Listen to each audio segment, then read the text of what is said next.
She did everything right, trusted the right man, loved the right pack, bled for the right cause, and they threw her into the snow anyway. This is the story of what happens when you survive the unsurvivable. When the woman they buried under ice and exile comes back, not broken, not bitter, but built, carrying a crown no one gave her, standing over a kingdom she built with her own frozen hands. Stay until the end. Drop your city in the comments. Let your pack know where you're watching from. This one's for every woman who was told she wasn't enough, right before she became everything. The Great Hall of Asheville Keep had never smelled like fear before. Lyra noticed it the moment she stepped through the iron doors, that sour edge beneath the pine smoke and candle grease, the way the assembled wolves shifted their weight without shifting their feet, the way eyes tracked her path from the entry arch to the center dais and then slid away fast, like touching a hot coal and thinking no one saw. She was 7 months along. She had not slept properly in 3 weeks. Her ankles had started swelling in ways that made her think of her mother's warnings about winter pregnancies, warnings she had ignored at the time because she had been 22 and in love and certain that love was armor. She was not certain of anything tonight. She had dressed carefully, the deep gray ceremonial wrap that covered the swell of her belly without hiding it, because hiding it would have looked like shame, and she had decided on the walk down from the eastern tower that she was not going to perform shame tonight. The silver clasp at her left shoulder that Kaylin had given her 2 winters ago, pressing it into her palm with that serious, quiet gravity he wore like a second skin. She had almost left it off. She had almost left everything that reminded her of him off. But the clasp meant she was still his, and she needed them to see that, to see what they were about to do clearly, without the comfortable softness of ambiguity. The dais was set for formal address. Stone table. 3 candelabras. The ceremonial wolf iron brazier at the center, which was only lit for pack rulings, for alliances, for the old binding words that couldn't be unsaid once they hit the air. The brazier was lit. Lyra looked at it for a long moment. Then she looked at Kaylin. He stood behind the table in his full alpha mantle, the black wolf fur across his shoulders making him look larger than he actually was, or maybe that was just how he had always looked to her. Large, immovable, certain. Alpha Kaylin Frost had been all 3 things when she first met him at the Coldmere Summit, when she was 17 and he was 23, and she had thought the way he listened to people when they spoke was the most attractive quality a man could have. He had made her feel heard. He had made her feel chosen. She had not understood yet that some men choose you the way they choose a horse, for what you can do, not what you are. His jaw was set. He was not looking at her. That was the first warning she did not allow herself to name. Lyra Ashbourne. Elder Marin's voice cracked across the hall, and Lyra turned to find the old woman seated at the eastern flank of the dais, her white braid coiled over one shoulder, her face arranged into the specific blankness that meant she had made her peace with something ugly. Step forward for the pack ruling. I've stepped far enough, Lyra said. Her voice came out steadier than she felt. Good.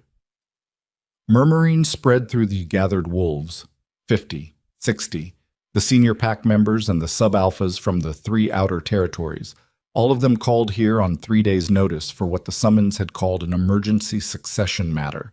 She had spent those 3 days reading every face she could find and learning nothing useful, because Kaylin's inner circle had the same face they always had, a face that said they were loyal to the position and the position only. The Alpha has called this assembly, Elder Marin said, to address the matter of the Asheville line of succession and the formal acknowledgement of the next Luna. He acknowledged me 8 months ago, Lyra said, before witnesses. I have the binding. Bindings can be renegotiated. That's not what the binding says. Elder Marin looked at Kaylin. That look said everything. It said, she's going to make this difficult, and we knew she would. Kaylin finally turned his eyes to Lyra. And there it was. The thing she had been dreading for 3 weeks, since the first time she had caught him watching her across a room with that specific careful absence of expression that meant he was deciding something. She had asked him twice. He had said she was exhausted and thinking in circles. He had put his hand on her belly and said, "We're fine."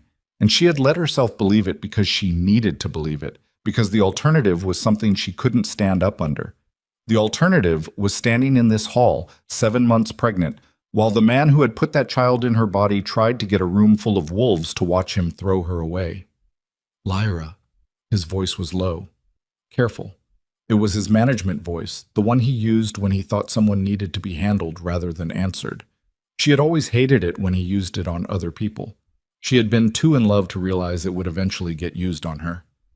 This is not about worth. I want you to understand that. What is it about, then? The pack's future. I'm carrying the pack's future. Something flickered in his eyes. Not regret. She would analyze this later, would replay it hundreds of times in the years ahead, and she would become more and more certain that it was not regret.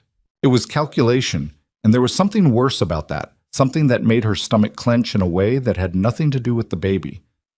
The pack requires a Luna of demonstrated strength, he said. The northern clans have been moving. The Varric Treaty is unstable. We are going to face challenges in the next 2 years that require what? Lyra said. Say it plainly, Kaelin. Do me that courtesy. The hall was completely silent. He looked at her for a moment. Then he said, The pack requires a Luna who can stand at the frontier when I am at the southern councils, who can hold the territory by force if it comes to that. You have gifts, Lyra, administrative gifts, strategic gifts, but you are not a wolf who can fight. Not in the way the North requires. I've been managing border disputes for 2 years while you were at the Southern Councils. I negotiated the Coldwater settlement that kept Varric from moving on the eastern ridge. I built the winter supply system that kept this pack fed through the worst storm season in 40 years. She stopped, took a breath. The baby moved, a slow roll against her ribs, and she pressed one hand to her side without thinking about it. You know all of that. You thanked me for all of that. And now you're standing in front of 60 wolves and telling me it wasn't enough. I'm telling you that circumstances have changed. What circumstances? He said nothing. And then she heard it. A shift in the air behind her. A change in the quality of the silence. The way you can feel a room reorganize itself around a new center of gravity. Lyra turned. Celine was standing at the far end of the hall. Her sister was wearing white. Not the off-white of winter wool or the cream of formal ceremony, but a sharp, deliberate white. The kind of white that said, I am the contrast to everything you are seeing right now. Her dark hair was unbound. She was 24, 3 years younger than Lyra, and she had always been beautiful in that immediate, scalable way. Beautiful in a way that worked across a room, that didn't require people to know her before they responded to her. Celine knew exactly what she was doing standing in that doorway. She had always known exactly what she was doing. Lyra looked at her sister for a long time. Celine's chin lifted. Not in defiance, that would have been honest, in the careful arrangement of a woman performing reluctance. I didn't ask for this, Celine said. Be quiet, Lyra said quietly. Lyra, be quiet. She turned back to Kaelin. Her hands were very still at her sides. This was something she had learned young, growing up in a pack where stillness under pressure was the only form of dignity available to daughters who weren't going to inherit anything.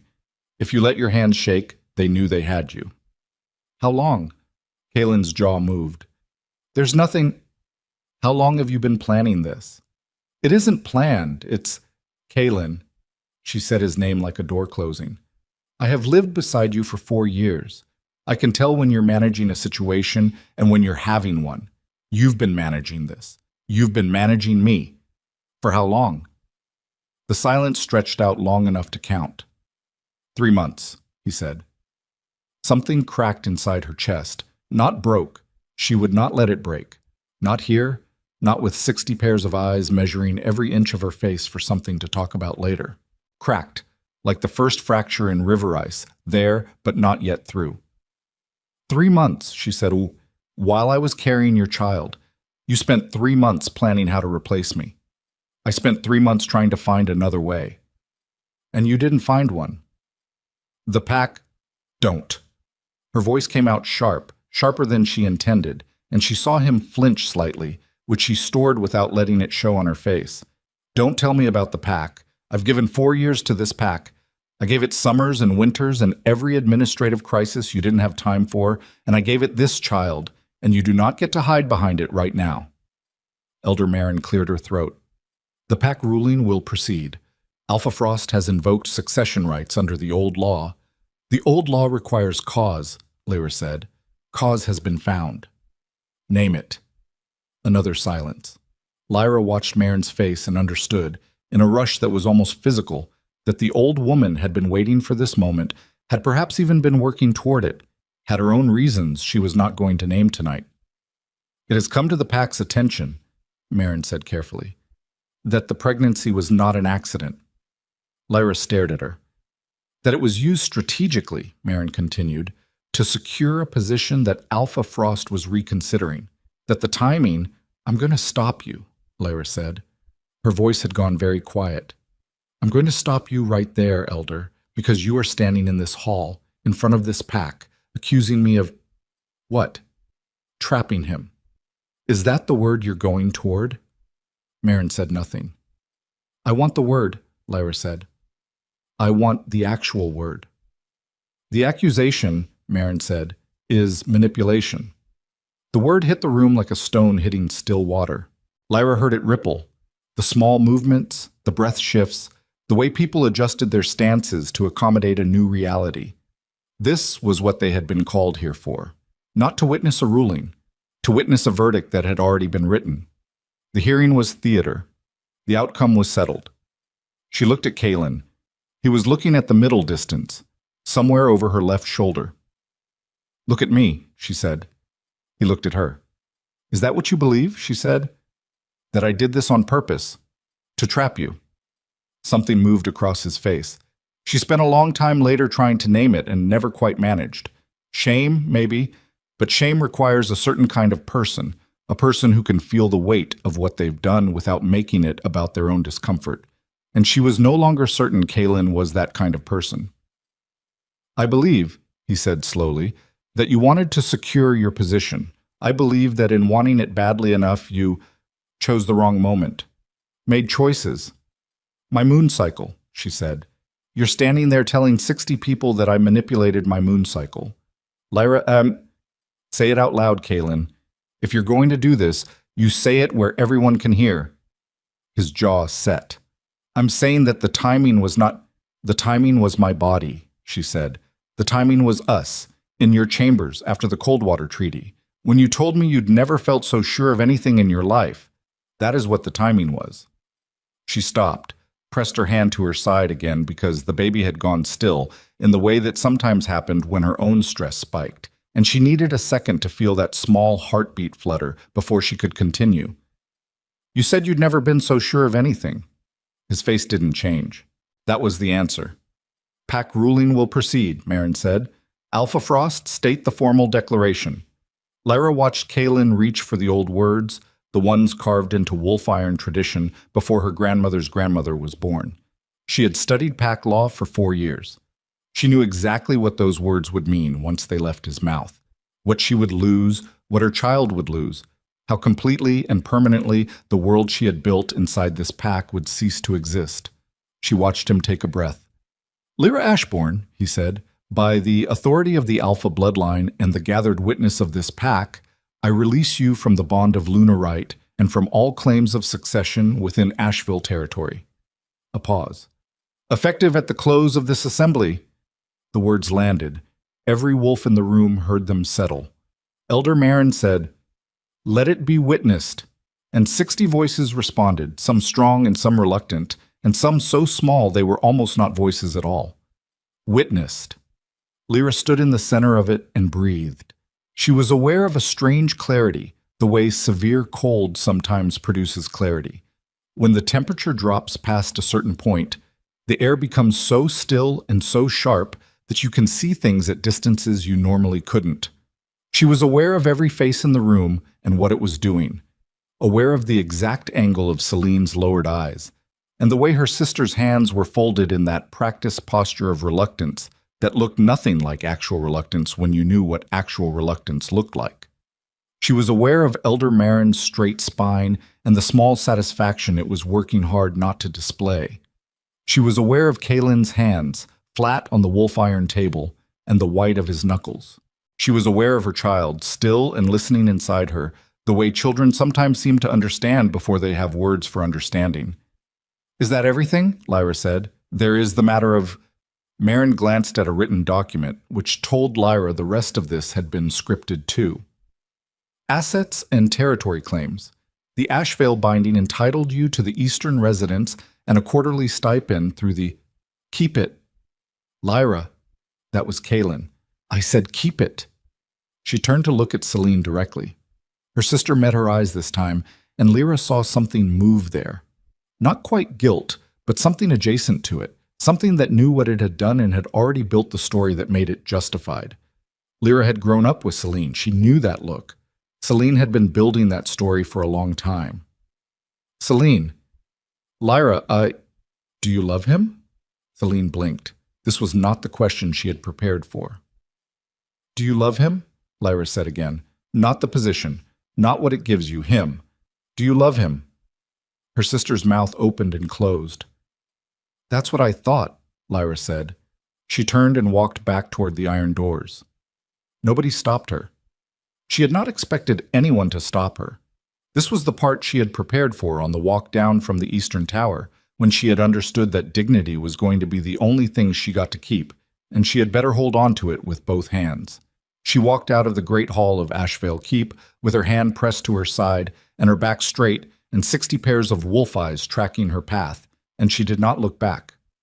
The corridor outside was cold, colder than the hall, or maybe that was just the absence of the brazier's heat, the absence of the specific warmth that shared spaces hold even when the people in them are doing terrible things. She stopped 10 steps from the door. She pressed both hands flat against the stone wall and breathed. 1 breath, 2. The kind of breathing her mother had taught her for when something was too large to process all at once. You breathe it in pieces, her mother had said. You take it in small enough amounts that your body can move through it without stopping, because stopping is the beginning of not getting back up. Her mother had known a great deal about not stopping. Lyra breathed until her hands stopped shaking. Then she pushed off the wall and kept moving. She had 3 hours, maybe 4, before the formal declaration cleared the pack channels and her access to the keep's resources was formally severed. She knew what she was doing in those 3 hours because she had been thinking about it, since the second week of her uncertainty, when the first whisper of what was coming had broken through Kaylin's management voice, and she had understood that she needed a contingency. She had a contingency. The eastern storage cellar first, the one below the kitchen wing that was technically pack common property and not subject to the ruling. Cold pack provisions? 60 days' worth if she was careful.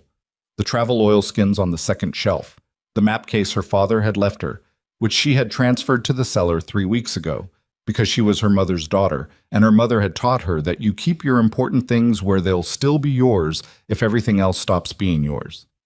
She didn't think about Kaylin. She thought about the road north. She had studied the northern routes for 2 years as part of border management, had read every traveler's account and clan report she could find, had built a working model of the terrain in her head that was probably inaccurate in places but was better than nothing. The northern frontier was not impossible.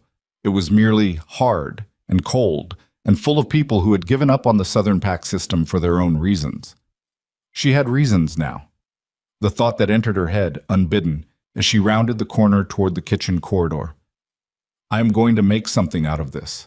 Not as comfort, not as defiance. As simple recognition of the thing she had always been, the thing that had made her useful enough to keep around until keeping her was inconvenient. She had always been the one who looked at a problem and built a solution.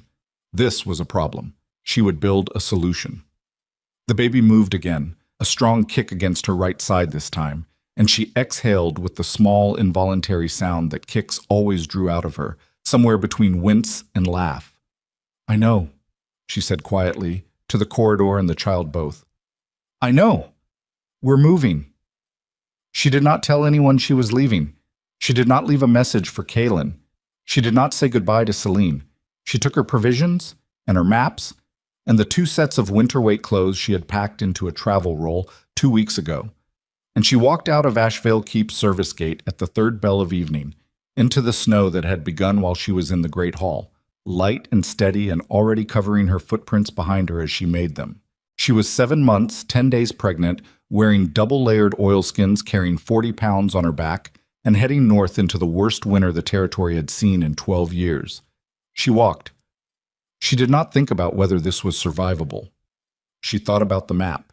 She thought about the first way station, a day and a half's travel on the old frontier road, which was technically decommissioned but which she knew was still stocked by the independent traders who didn't want to deal with pack tariffs. She thought about the pass through the Grayvale Ridge, which was navigable until the deep snows came, but which would be a problem if she didn't clear it in the next 3 weeks. She thought about the look on Marin's face when the ruling was witnessed, that small, controlled satisfaction. There was a story there she didn't have yet. She filed it and kept walking. The snow fell steadily. The temperature dropped with the dark, the way it always did in the Ashevale Range, falling fast and clean until the air had weight to it, until breathing it was work. Lyra walked with her scarf pulled up over her nose and her hands in the lined gloves and her mind on the next quarter mile. This was how you survived things you couldn't stand still inside of. You counted them in small increments, quarter mile, half mile. The tree line ahead, the place where the path curved east around the frozen creek bed, the waypoint her father had marked on the old map with a notation about a windbreak large enough for an overnight camp. She did not think about what she had lost. Later, she would, in the endless dark hours of the months that followed. She would think about it in the specific itemized way that grief requires when you won't let it come in all at once. The sound of Kaylin's voice saying her name in the morning before he was fully awake, which had always been the version of him she trusted most. The way the keep smelled on cold nights when the kitchen fires were running. The 2 seasons she had spent growing Ashevale's winter food system from a failing patchwork into something that actually worked, the quiet satisfaction of that work.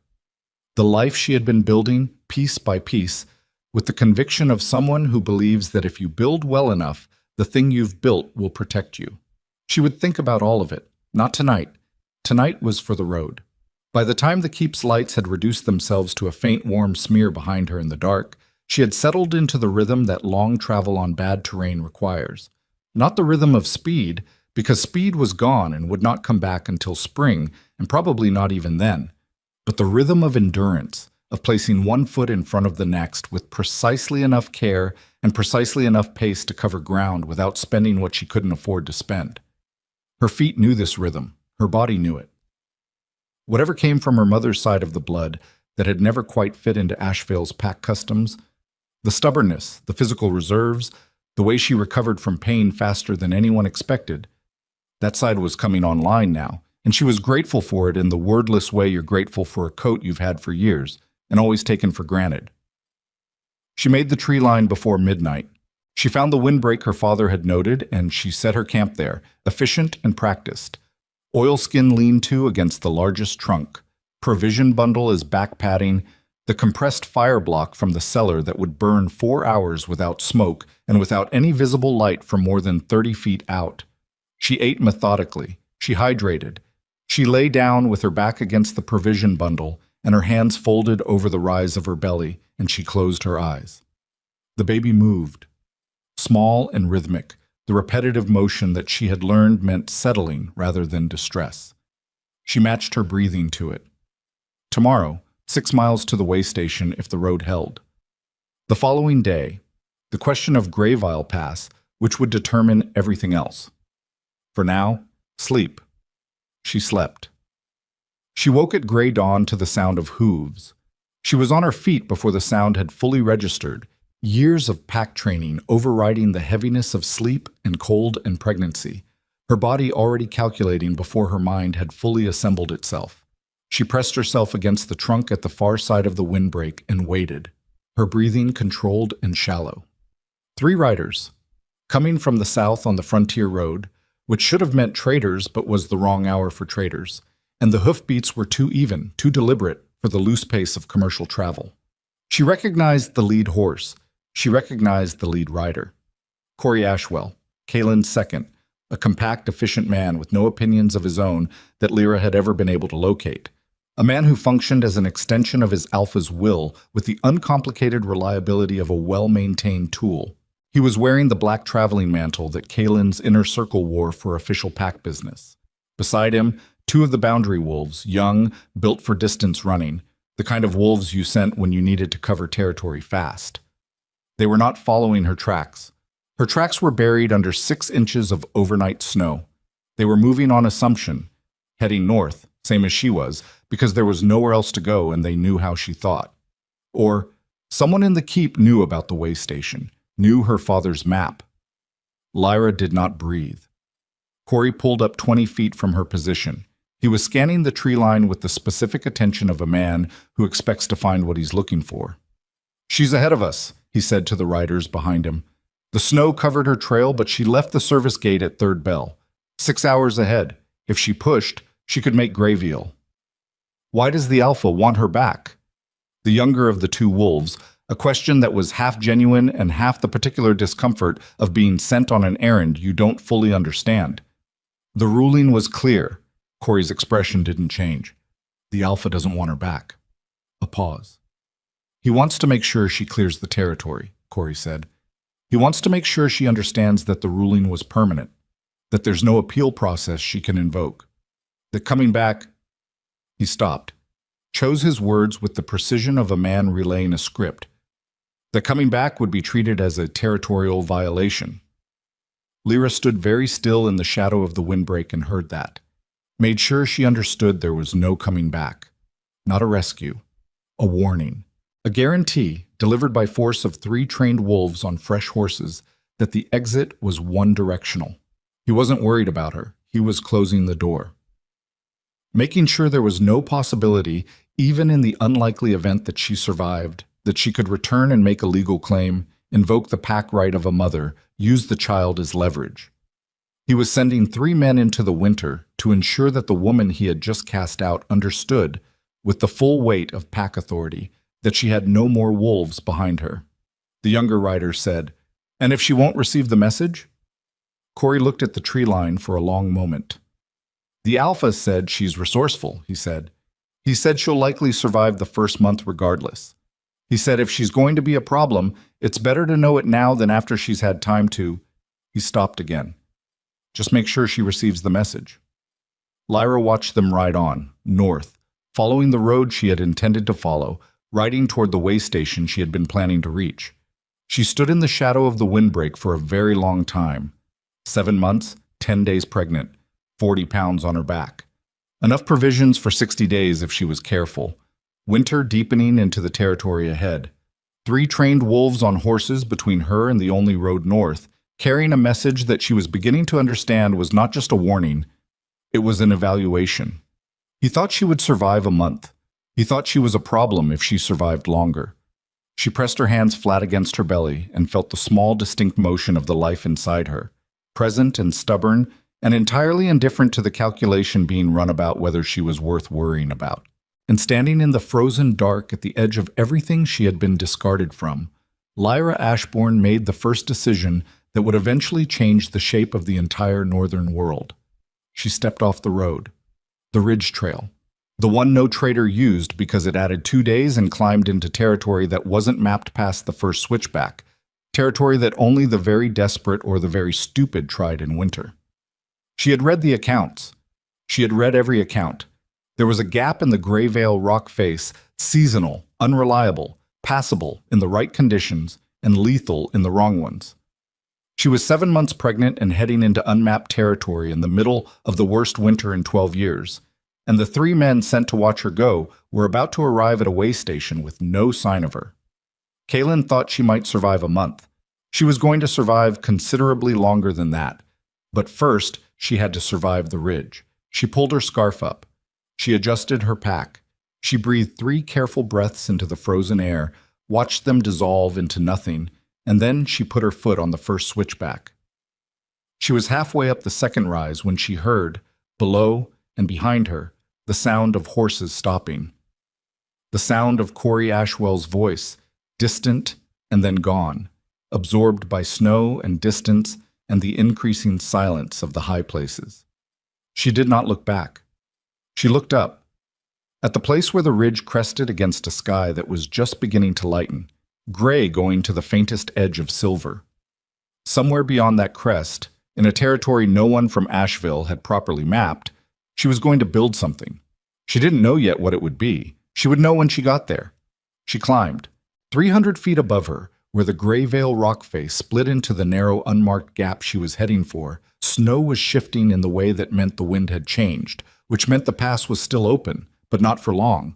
She was going to make it, or she was not. She climbed. And then the rock face moved. Not the snow. The rock. A low, deep vibration that she felt through her boots before she heard it. The kind of geological statement that the high ridges sometimes made in the dead of winter when the freeze had worked far enough into the stone that something gave way. And the gap, the small, unreliable gap she had been climbing toward, disappeared. Not completely. Not all at once. But when the cloud of ice dust cleared, Lyra looked up and saw that the passage she needed was now half the size it had been in every account she had read, and filling fast with the fractured rock still sliding from the collapse, and the alternative routes from this position were nothing. There was no alternative from this position. She had climbed herself into a corner of the world with a sealed exit and 3 trained wolves somewhere below on the last road out. She pressed her back against the cold stone. She put both hands over her belly. She looked at the narrowing gap, and from somewhere deep inside the fractured passage, in the darkness beyond the collapsed rock face, came a sound. Not the mountain, not wind, a wolf, not an Ashevale wolf. She knew all of Ashevale's wolf voices, knew the timbre and frequency of every wolf she had lived alongside for 4 years. This was something different, something older. A sound that came from the far side of a territory she had never been able to map, from the unmapped north that everyone in Ashevale had learned young to describe with the same word. Gone. Lyra looked at the gap, at the darkness beyond it, at the impossible calculus of a 7 months pregnant woman with 40 pounds on her back and no road back and 3 wolves below and a sealed mountain in front of her. Then she looked at her hands. Still. Still as the stone they were pressed against. She breathed. She moved. The gap was closing. Not fast. Rock didn't move fast, even when it moved. But with the specific indifference of something that didn't care whether she was on the right side of it when it finished. Lyra watched another chunk of fractured stone peel away from the upper edge and drop, watched the passage narrow by another 6 inches, and made the calculation that you make when every option costs something you can't afford, and you have to spend anyway. She moved. Not running. You didn't run on ice-glazed rock at altitude 7 months pregnant, not unless dying was the plan, and dying was not the plan. She moved fast and low, pack shifted to her left side to compensate for the belly. One hand trailing the stone face for balance, eyes on the gap, and not on the drop to her right that she did not look at directly, because looking at things like that was a choice, and she was choosing not to make it. The wolf sound had stopped. That bothered her more than the closing rock. She hit the gap at a controlled press, not squeezing, because squeezing meant panic, and panic meant bad decisions, meant the kind of speed that got people killed on high terrain. She moved through it with her body angled, pack scraping the upper edge, her breath coming in controlled pulls through her nose, because the air was thin enough here that wasting it was a real concern. And she cleared the other side in the space of 4 seconds that felt considerably longer than 4 seconds. The other side of the gray veil gap was not what the accounts had described. The accounts had described a descent into a secondary valley, mixed conifer and open ground, the beginning of the unmapped north. What she found instead was a ledge, 30 feet of ledge, wide enough to stand on, dropping off into a bowl of terrain below that was absolutely dark except for fire. Small, controlled. The kind of fire someone builds who knows what they're doing and doesn't want to be seen from more than 100 feet out. And beside the fire, watching her with the particular stillness of someone who had been expecting her for longer than she had been expecting them. A woman. Old. That was the first word Lyra's mind produced. Then it revised. Not old. Weathered. There was a difference, and the difference mattered here, in the place where weathered was the only currency that held its value.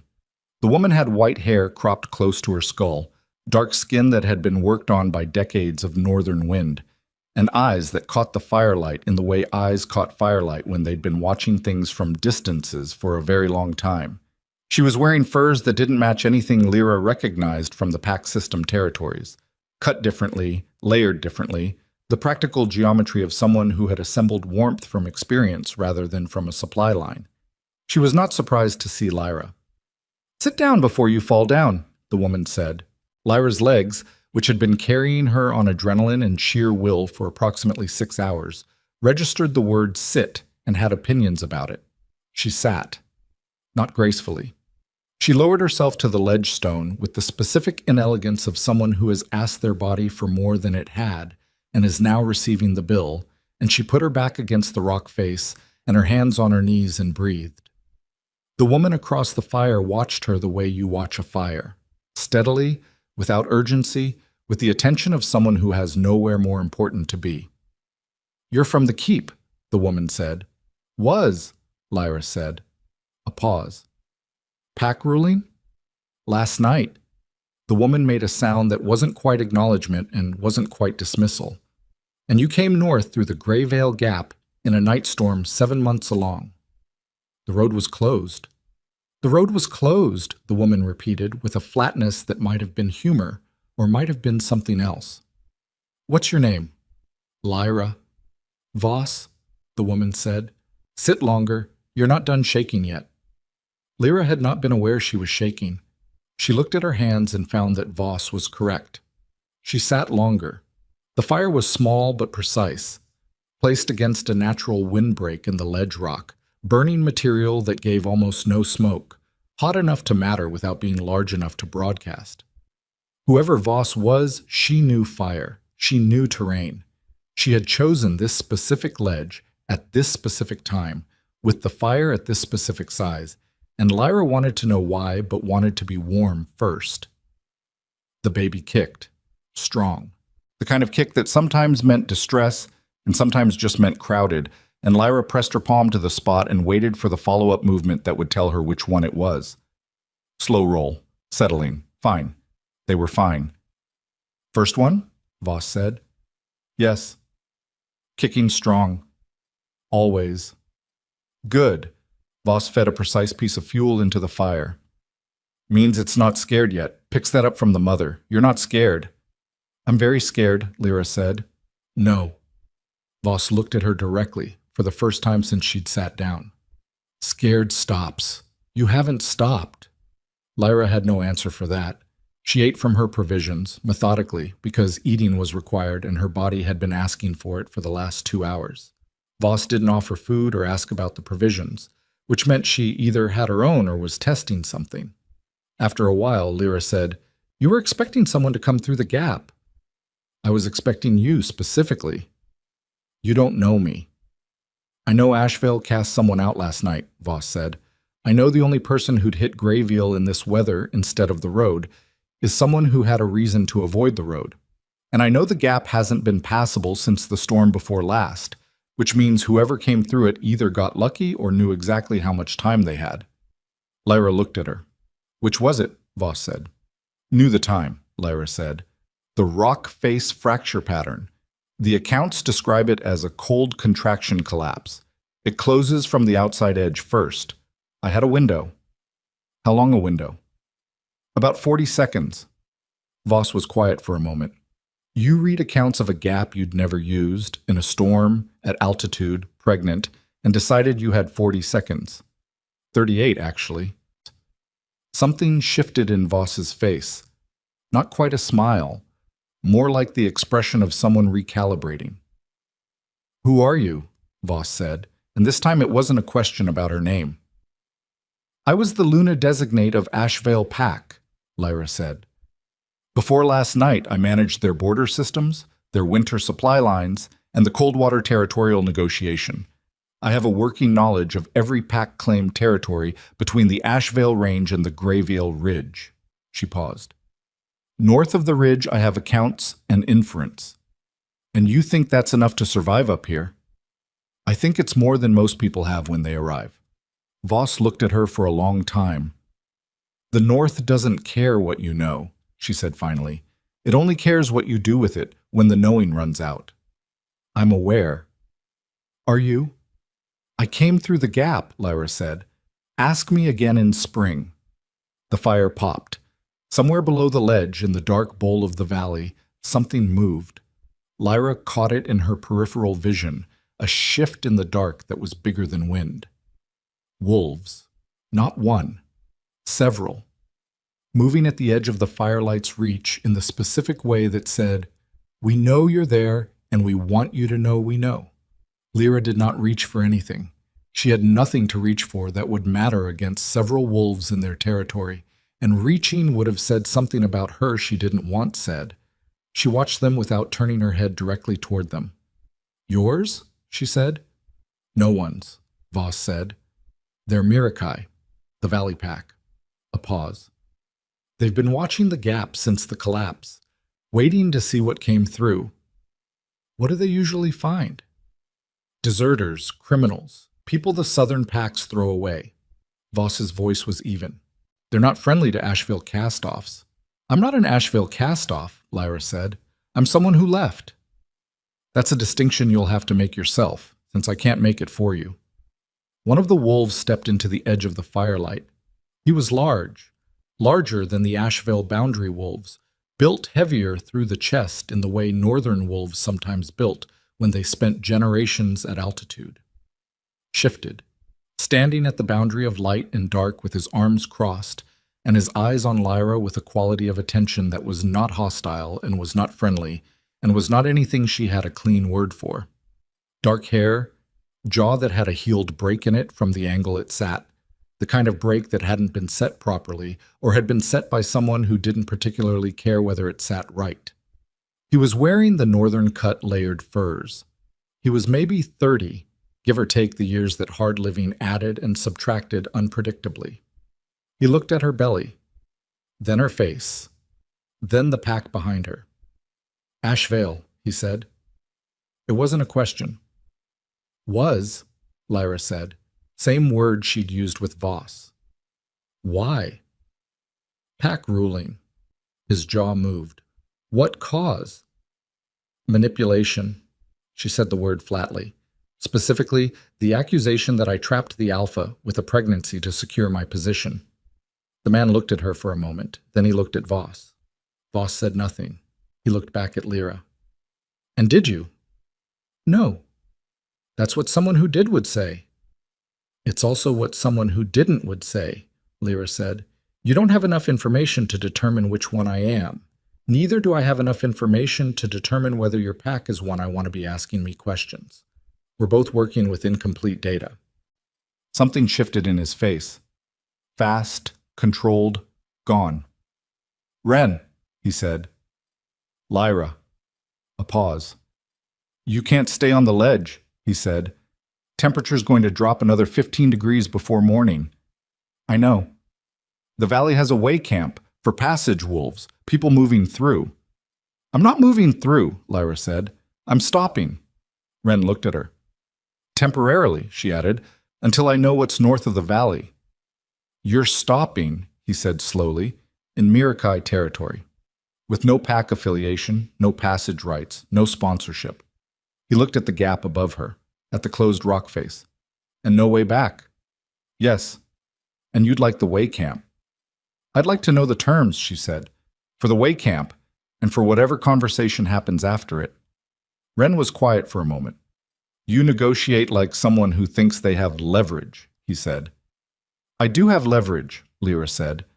"I have knowledge of Ashevale's border systems, their supply arrangements with 3 independent traders, and the specific terms of the Coldwater negotiation that Varric Pack has been trying to renegotiate for 2 seasons. That information is worth something to every pack north of the ridge that has to deal with Ashevale's territorial push." A pause.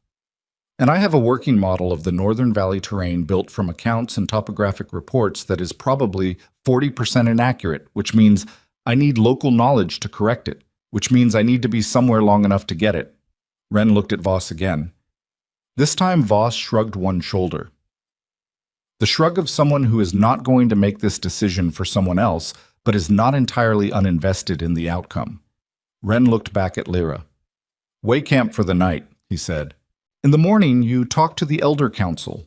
They decide whether you stay. And if they decide I don't, then you'll have spent the night warm and you'll need to figure out the next problem." "That's reasonable," Lyra said. She got to her feet. the legs cooperated mostly. Voss rose at the same time, efficiently, with the economical movement of someone who had been getting up off cold ground for a long time and had optimized the process. The wolves in the dark shifted, reforming around them as they moved down from the ledge toward the valley floor. Lyra counted 7 by sound and movement before she stopped counting. 7 was enough. They weren't closing in, they were corralling, the specific arrangement of a group that wants to ensure someone arrives where they're intended to arrive. She walked between them without showing she was noting the positioning. She was absolutely noting the positioning. The way camp was a low stone structure built into the valley's eastern wall, half submerged in the hillside for thermal efficiency. Someone had thought carefully about its construction, the angle of the door, the placement relative to the prevailing wind, the size calibrated to warm quickly with minimal fuel. She recognized the design logic. She had used the same logic, scaled up, in the Ashvale winter supply system. Wren opened the door. Inside, a sleeping platform, a small iron stove already banked low with coals, a water barrel that had been iced over at the top but would be liquid below. Minimal, functional. "Fuel's in the box," he said. "Don't build it too high. The draw is sensitive." "I know how to manage a draw," she said. He looked at her for a moment. Then he stepped back from the door. "Dawn," he said. "Council meets at first light. I'll be there." "You'll be brought," he said. "There's a difference." He pulled the door closed. Lyra stood in the near dark of the way camp and breathed for a moment. Then she built the fire. Not too high, sensitive draw, she'd assessed that the moment she walked in. And she sat on the sleeping platform and ate the rest of her evening ration and drank from the lower water, which was cold but liquid, and she went through everything she knew about Mirakai Pack from the accounts she'd read, which was almost nothing. The accounts had 3 references to the Mirakai Valley Wolves. All 3 described them as isolationist, hostile to Southern Pack affiliations, and operating outside the traditional Alpha Elder structure.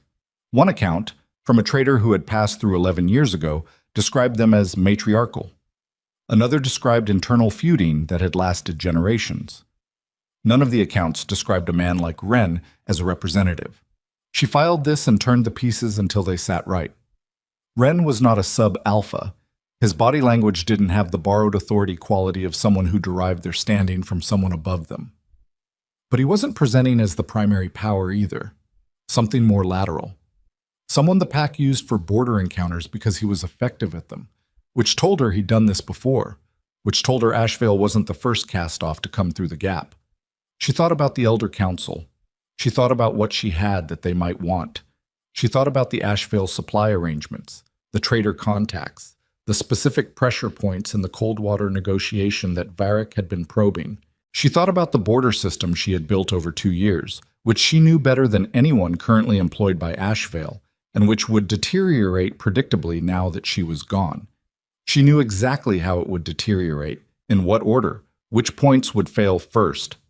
That knowledge had a lifespan, maybe 2 seasons before circumstances changed enough to make it stale. 2 seasons was enough. She lay down on the sleeping platform and listened to the valley settle into its night sounds. Wind moving differently through the bowl terrain than through the open ridge. The specific acoustic of stone and conifer. The occasional distant sound that might have been wolves moving at the perimeter, or might have been nothing. The baby was still. She put her hand on her belly, in the dark, and felt the steady warmth of it. 7 months, 10 days, 8 weeks, maybe 9, before this child arrived in whatever territory she had managed to secure by then. She did not think about Kylan. She thought about the Elder Council. Sleep took her faster than she expected, which was the body's way of insisting on things the mind hadn't finished negotiating. She woke to gray light and Voss opening the door. "Council's ready," Voss said. They met early. Someone talked. "Wren?" "Wren doesn't talk to the council." Voss looked at her steadily. "One of the perimeter wolves. Word travels fast in a valley this size." A pause. "They know you're Ashvale cast. They know you're carrying. They're divided. About whether to hear me. About whether to hear you or send you back to the gap." Lyra got up. She checked her pack, her provisions, the state of her clothing. The the same clothing she'd worn for 18 hours, which looked exactly like what it was, and she made a decision to not try to address this, because trying to look anything other than what she was would be more damaging than looking like what she was. "What's the council's structure?" she said. "3 elders, 2 women, 1 man. Senna runs it. She's been the primary voice for 15 years. Voss paused. "She doesn't like Southern packs. I'm not a Southern pack."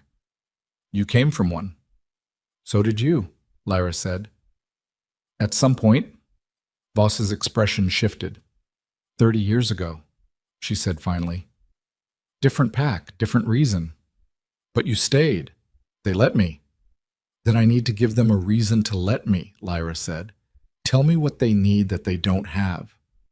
Voss was quiet for a moment. "The Greyville traders have been routing around the valley for 2 seasons, taking the eastern bypass.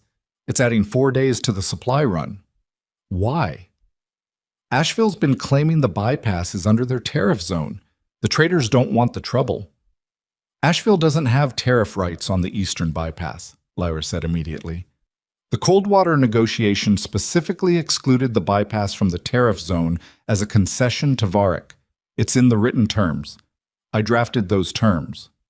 Voss looked at her. "Asheville's been lying to the traders," Lyra said, "claiming a right they don't have.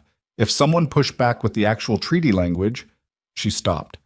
"The bypass would reopen. Supply runs would normalize." Voss's face was very still. "Do you have the treaty language?" Voss said. Lyra touched the inner pocket of her oilskin, where the map case was, where, folded inside the map case, she had placed 3 documents before leaving the keep, one of which was a copy of the Coldwater negotiation terms, which she had kept because she had drafted them and because something had told her 3 weeks ago that keeping her own copies of things was wise. "Yes," she said. Voss breathed out slowly. "Then," she said, "you might have something to say to the council after all." They walked out into the gray valley morning, and the cold hit Lyra's face like a flat hand, and she breathed it in and let it clarify her. Around them the valley was coming awake, smoke from low structures in the hillside, the movement of wolves in the perimeter trees, the specific sounds of a settlement that sustained itself on its own terms in a place where most people never came.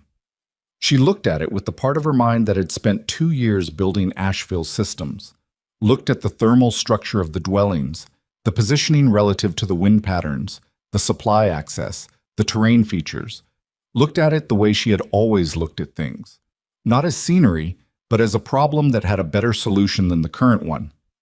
She didn't say any of this. She walked. The council structure was the largest building in the valley, which wasn't saying much, but carved into the hillside, low-roofed, smelling of old wood and something that burned slow and green in the central fire. 3 people seated at a stone table that looked like it had been there since before anyone currently living had been born. Senna was the one in the center. She was perhaps 60, or perhaps the kind of woman who had looked 55 for 20 years and would continue to for 20 more. She was watching Lyra from the moment she walked through the door with the undisguised assessment of someone who does not perform patience and does not waste time on it. Ren was standing at the far wall. He was not at the table. He was not quite in the meeting and not quite out of it. Lyra registered this and moved to the center of the room, equidistant from the table and the door. Not close enough to seem eager, not far enough to seem resistant. "Lyra of Asheville," Senna said. "Lyra Ashbourne," she said. "Asheville cast me. I didn't give them my name when I left." Senna's eyes were steady. "Sit." Lyra sat. "You came through the Greyvale Gap last night," Senna said, "after a formal pack ruling. You entered Mirakai territory without passage rights. You told our border wolf you intended to stop rather than pass through." She folded her hands on the table. "Most people in your position ask permission first." "Most people in my position," Lyra said, "don't have anything to offer. I do." "We'll decide that." "Yes," Lyra said, "you will. But I'd rather you made that decision with accurate information." She reached into the inner pocket of her oilskin and produced the folded documents, placed them on the table. "The Coldwater negotiation terms, in full. including the provisions that Ashvale has been misrepresenting to the independent traders on the Eastern Bypass. Senna did not reach for the documents immediately. She looked at them, then at Lyra. "And what do you want for them?" she said. "Nothing for the documents," Lyra said. "They're a demonstration. I'm showing you the quality of what I know before I tell you what I want." Senna's expression didn't change, but something in the room shifted slightly. One of the other council members, the older of the two women, moved fractionally in her seat. "What do you want?" Senna said. 2 seasons, Lyra said. "A place to have this child and time to be useful enough that you decide to let me stay longer." She kept her hands still on her knees. "I know Asheville's border system end to end.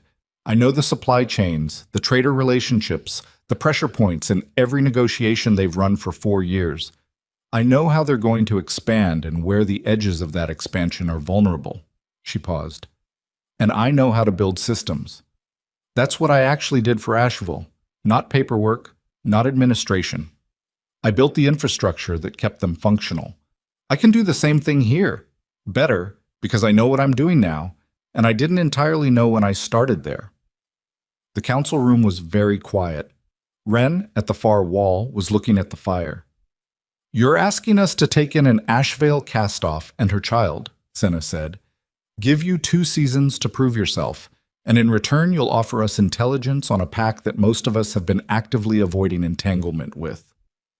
"I'm asking you to make a calculation," Lyra said, "about what I cost versus what I produce. That's it. I'm not asking for charity. I'm not asking for sympathy. I'm asking for a fair assessment." Senna looked at her for a long moment. "And if our assessment is that you're more trouble than you're worth," Senna said, "what then?" Lyra met her eyes. "Then I go north," she said. "Farther, until I find somewhere that makes a different calculation." "There's nothing farther north," Senna said. "Not that sustains." "I'll find out when I get there." Another silence. Senna reached out and picked up the documents. She unfolded them with the careful hands of someone who has been handling important papers for decades, and she read. She did not read fast. She read with attention. After a moment, without looking up, she passed a page to the elder on her left. Wren looked at Lyra. Lyra looked back at him. His jaw was set in the particular way of someone who has just recalibrated something and is not going to say so out loud. Senna finished reading. She set the documents down and looked at the fire for a moment. Then she looked at Lyra. 2 seasons, she said. Probationary. You work with Voss, but she coordinates our supply contacts. You don't approach traders or make agreements without her present. You have access to the Valley Commons, but not the council chambers unless invited. She paused. When the child comes, the Valley midwife attends. That's not negotiable. I accept, Lyra said. And if at any point in those 2 seasons we determine you're a liability, Senna said, the arrangement ends. No negotiation. You leave. Understood. Senna picked up the documents again, looked at the bypass clause specifically. Ashevale has been lying to the Greyvale traders for 2 seasons, she said, almost to herself. Yes. Deliberately misrepresenting treaty terms to close a supply route. Yes. The elder at Senna's left said quietly, That's not just greed. That's a strategy. Lyra said nothing. They're trying to pressure the valley, the elder said. Cut off supply access, force dependency. Senna looked at Lyra. Did you know this was the plan when you were managing their border systems? I knew the bypass clause existed, Lyra said. I didn't know they were misrepresenting it. I was managed. She kept her voice level. Kept close to what I was useful for, not brought into the parts where the decisions were different from what they told me. Senna studied her. And now you're here, she said. Now I'm here. Senna looked down at the documents one more time. When she looked up, something had settled in her face. Not warmth, but something more durable than warmth. The specific expression of someone who has made a decision they've thought through. Then, she said, Welcome to Mirakai Valley. Lyra breathed. It was not relief, not exactly. It was the specific sensation of a first foothold on terrain that was going to be difficult and cold and full of unknowns, and it felt better than relief because relief implied the danger was past, and the danger was very much not past. The danger was just beginning. She knew that. She accepted it the way you accept the weight of a pack when you put it on, not without noticing, but without letting the noticing stop you. She rose. She picked up the documents from the table and handed them back to Senna, not retrieving them, offering them. Senna took them with the small acknowledgement of someone noting a gesture. Lyra turned toward the door. Ren stepped away from the wall as she passed him, not blocking her, not exactly. Moving to a position that was adjacent, that said, "I have something to say, and I'll say it quietly." 2 seasons, he said, low enough that it didn't carry. 2 seasons, she said. You think that's enough time? No, she said. I think it's the time I have. He looked at her for a moment. Not the border wolf assessment from last night. Something more considered. The midwife's name is Dara, he said. She's in the 3rd structure from the north wall. She'll want to see you before the week's out. Lyra looked at him. Why are you telling me that, she said. Because you won't ask, he said. And you need to. She held his gaze for a moment. Thank you, she said. She walked out. The valley was fully awake now in the gray morning light, and she stood at the edge of the council structure and looked at it. The layout, the systems, the places where the infrastructure was failing quietly, the way infrastructure always failed quietly until it failed loudly. She looked at the supply access, the thermal gaps in the structure placement, the perimeter positioning that had a blind spot on the western edge she could see from here. She looked at it the way she had learned to look at Ashvale in the first months, before she understood that building things well was only safe if the people around you wanted things built. These people needed things built. She breathed in the cold morning air and let herself, just for a moment, feel the solid fact of the ground under her feet. This specific ground, this valley, this beginning of something that had no name yet. Then she went to find Voss. She didn't hear the rider until he was inside the valley perimeter, a single horse, moving fast on the northern access trail that she hadn't known existed until the sound of hooves on stone told her it did. By the time she turned, Ren was already at the perimeter, already talking to the rider in the low, rapid exchange of people sharing bad information quickly. She watched Ren's face. She watched it go still in the specific way that faces went still when the news was larger than the person had prepared for. He turned and found her eyes across the distance. That look, the thing in it, was the thing that made her stomach drop before he said a single word. He walked toward her steadily. When he was close enough, he said, "The Varek pack moved on the eastern bypass last night. Not the traders. The pack. Armed. They're not moving through. They're claiming it." Lyra felt something cold move through her that had nothing to do with the temperature. The cold water negotiation. The bypass. The specific exclusion clause she had drafted that Ashvale had been misrepresenting. If Varek had moved on the bypass, it meant they knew the clause. Meant someone had given them the actual treaty language. Meant someone inside Ashvale had... "When did you last speak to Kalen II?" Ren said. "Last night," she said. "On the road. Before the ridge." His jaw set. "The writer says Varek wolves are carrying written documentation," he said, "showing treaty rights to the bypass corridor. That's impossible," Lyra said. "The exclusion clause is explicit. I drafted..." She stopped. She heard in her memory Corey Ashwell's voice on the road. The Alpha doesn't want her back. She felt the shape of it assemble itself, not closing the door behind her, using her exit to open a different one. If she had taken the documents when she fled, if the pack ruling had been engineered to ensure she left in a hurry, under pressure, carrying the one set of copies that would let someone else claim treaty rights that the original language prohibited. "The documentation Varek is carrying," she said. Her voice was very quiet. "What does it say exactly?" Ren looked at her. "According to the writer," he said slowly, "it's a revised version of the cold water terms, showing the bypass as included in the tariff zone, not excluded, showing Varek's passage rights as conditional on Ashvale approval." He paused. "Signed by the Luna of Ashvale." The valley went very silent around her. "I'm not the Luna of Ashvale," Lyra said. "No," Ren said. "You're not." She looked at him. "The signature is dated 6 months ago," he said. "Before the ruling." 6 months ago. 3 months before Kaylin told her he'd been planning this. 3 months before she had any idea. 6 months ago, someone had been building this, layering it, setting her up to flee with the real documents, while a forged version was used to hand Varric a territorial claim that would pressure every valley pack north of the ridge into, depending on Asheville for supply access. Her name, her signature, on a document she had never written. "They used me," she said. Not with surprise, with the specific clarity of someone who has just watched a very long game reveal its final move. "Ren." Her voice was steady. "How long would it take Varric to move on the valley if the bypass is under their control?" He looked at her. "1 season," he said. "Maybe less." She looked out at the valley, at the supply structures, the thermal dwellings, the 60-something wolves who had been surviving on their own terms in this territory for generations. 1 season. She turned back to Ren. "I need to speak to the Elder Council again," she said. "Right now." "Lyra, right now," she said. "Because what's coming isn't a supply disruption. It's coordinated. It's been planned for at least 6 months, and I am the only person standing in this valley who knows all the moving parts."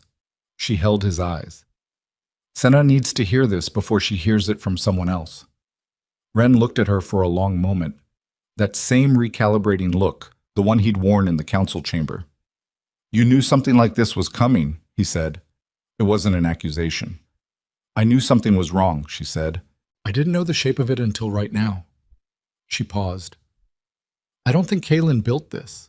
I think he's being used too and doesn't know it yet." She stopped. "But that's a problem for later. Right now the valley is the problem." Ren's jaw worked. "Come on," he said. They moved toward the council structure, and as they moved, Lyra felt the thing inside her that she had been holding in check since the Great Hall, since the moment she had understood what the gathering meant, felt it shift from something defensive into something else, something that did not have a name yet, but that felt, in the cold morning air of a valley she had been in for less than 12 hours, uncomfortably like purpose. She had been cast out. She had been forged into a weapon. The people who had done it had handed her exactly the knowledge she needed to dismantle what they were building. They had not thought she would survive long enough for it to matter. They were going to find out they were wrong about that too. The council chamber felt smaller the second time. Lyra stood at the center of it, with the cold still on her skin from the walk across the valley, and she watched Senna's face go through the specific sequence of a person who has just been handed a problem that is larger than they had agreed to take on. The elder didn't speak during Lyra's account. None of them did. They listened the way people listen when the information is bad enough that interrupting it feels like wasting time. When Lyra finished, Senna sat with her hands flat on the stone table for a long moment. "The document Varric is carrying," Senna said. "You're telling me it has your signature." "A forgery of my signature, yes." "Dated 6 months ago." "Yes." "Before the ruling that cast you out." "Yes." Senna looked at the real document still on the table in front of her, the actual Coldwater terms, the actual bypass clause. She had been reading them since Lyra first placed them there, and she had the look of someone who understood exactly what she was reading and what it meant that a second version existed. "Someone built this around you," she said. Not a question. "Someone used the ruling as a mechanism," Lyra said. "The public disgrace, the urgency, the assumption that I would flee and that my departure would be chaotic enough to mask what was happening in the background." She kept her voice even. "They needed me gone before I could examine the treaty terms I had drafted closely enough to notice the revision. They needed the valley isolated from Ashevale's real border records, and they needed a name on the forged document that the independent traders would recognize as authoritative." "Your name," said the elder on Senna's left. Her name was Petra, and she had been the quiet one in the first meeting, which Lyra now understood to mean she was the one who thought before she spoke, rather than the one with nothing to say. "I was the person who drafted those terms," Lyra said. "My signature would be considered legitimate by every trader and pack council between here and the Southern Range. Using it was the most efficient choice." "And Kaylin," Senna said, "you said you don't believe he built this." "I believe he was told what he needed to believe. that the bypass revision was a strategic border adjustment, that the ruling was necessary for pack stability. She paused. He's not stupid, but he manages downward better than he reads laterally. The person who built this knows that about him. Ren, at the wall again, said, Celine. Lyra looked at him. Your sister, he said. You said she was positioned to take the Luna seat. You said she was already there when the ruling happened, dressed for it. The room was quiet. I said she was wearing white, Lyra said carefully. You said she was already there, Ren said, already positioned, which means she knew in advance, which means she was part of the planning, not just the beneficiary of it. Lyra breathed. The thing she had been not thinking about, the thing she had filed and moved away from because the immediate problems were too large to think past. It was sitting in the center of the room now, and it had Celine's face. She had known. On some level, standing in that great hall, watching her sister's carefully arranged reluctance, she had known. She had not let herself name it, because naming it in that room, with 60 wolves watching her face, would have destroyed the only thing she had left to protect, which was the appearance of a woman who still had agency in what was happening to her. She named it now. Yes, she said. Celine. Petra leaned forward. How long? I don't know, Lyra said. Long enough to forge treaty documents and get them to Varric without Kaelin noticing. Long enough to position herself as the alternative before the ruling was called. Long enough. She stopped. 3 months. Kaelin had said 3 months, but the forgery was dated 6 months ago. Longer than I thought. The fire in the center of the chamber shifted in the draft from the door. Senna said, What does she want? Your sister. The Luna seat was always the visible piece, Lyra said slowly. But if she's working with Varric, if she's the one who gave them the revised treaty language, then the Luna seat is also a mechanism. It gives her access to Asheville's full territorial records, their alliance structures, their existing agreements with the independent trader networks. She worked through it as she spoke, the pieces assembling in the cold air of the chamber. Kaelin's pack controls the southern range. Varric controls the bypass corridor. If someone positioned at the center of Asheville's administration was sharing intelligence, then Varric doesn't need to fight Asheville, Ren said. They just need to wait for the information to hollow it out. Silence. And the Valley Packs, Petra said. Where do we fit? You're the last independent territory between Varric's reach and the northern frontier, Lyra said. If the bypass falls under Varric control and Asheville's administration is compromised, the Valley Packs lose supply access, territorial autonomy, and every negotiating advantage they currently hold. She looked at Senna directly. This isn't about the bypass. The bypass is the first move. Senna looked at her for a very long time. You came through my gap last night, Senna said finally, with 40 pounds of provisions and treaty documents you happen to have drafted, and now you're telling me that you are, by accident of your own exile, the only person in this valley who holds the information to stop what's coming. I'm telling you what I know, Lyra said. What you do with it is your decision. That's a careful answer. It's an honest one. Senna's eyes were flat and measuring. Or it's the answer of someone who knows that the more indispensable she makes herself, the more secure her position becomes. The word landed in the room and sat there. Lyra did not look away. Both things can be true, she said. Something shifted in Senna's face. The smallest movement. Yes, she said. They can. She looked at the documents again. Petra. I'll ride to the Kale traders this morning, Petra said, already pushing to her feet. If they've been approached by Varric wolves carrying documentation, we need to know before the end of the day. Take 2, Ren said. Don't go alone on the Eastern Trail right now. Petra left without ceremony. Senna looked at Ren. Get me a count of what we have in the Western stores. Actual count, not the estimate from last month. Already moving, he said, and followed Petra out. The chamber was quiet. Just Sina and Lyra and the third council elder, a man named Callum, who had not spoken once across either meeting and whose silence had a specific quality, the quality of someone who was the deciding vote in a body that didn't vote often. You should rest, Senna said. Whatever happens in the next 2 days, you'll need to be functional. I'm functional. You're 7 months pregnant and you came through a mountain gap last night, Senna said, with the flat directness of someone who did not consider this a dismissal. Rest is functional. Go. Lyra went. The way camp was cold, but the fire she had banked before the council meeting was still holding low embers, and she built it back up with the careful efficiency that was becoming muscle memory already. She sat on the platform and ate and drank and tried to organize what she knew into something that had edges clear enough to act on. Celine. She had been trying not to think about Celine the way you try not to press a wound that you know isn't done bleeding, knowing it's there, knowing the inventory of the damage, but keeping your hands away from it because the immediate problems required functional hands. Now she pressed. The "do you love him" question. Celine's mouth opening and closing. The specific quality of her non-answer, which Lyra had read as confirmation that she didn't, which she still believed was true.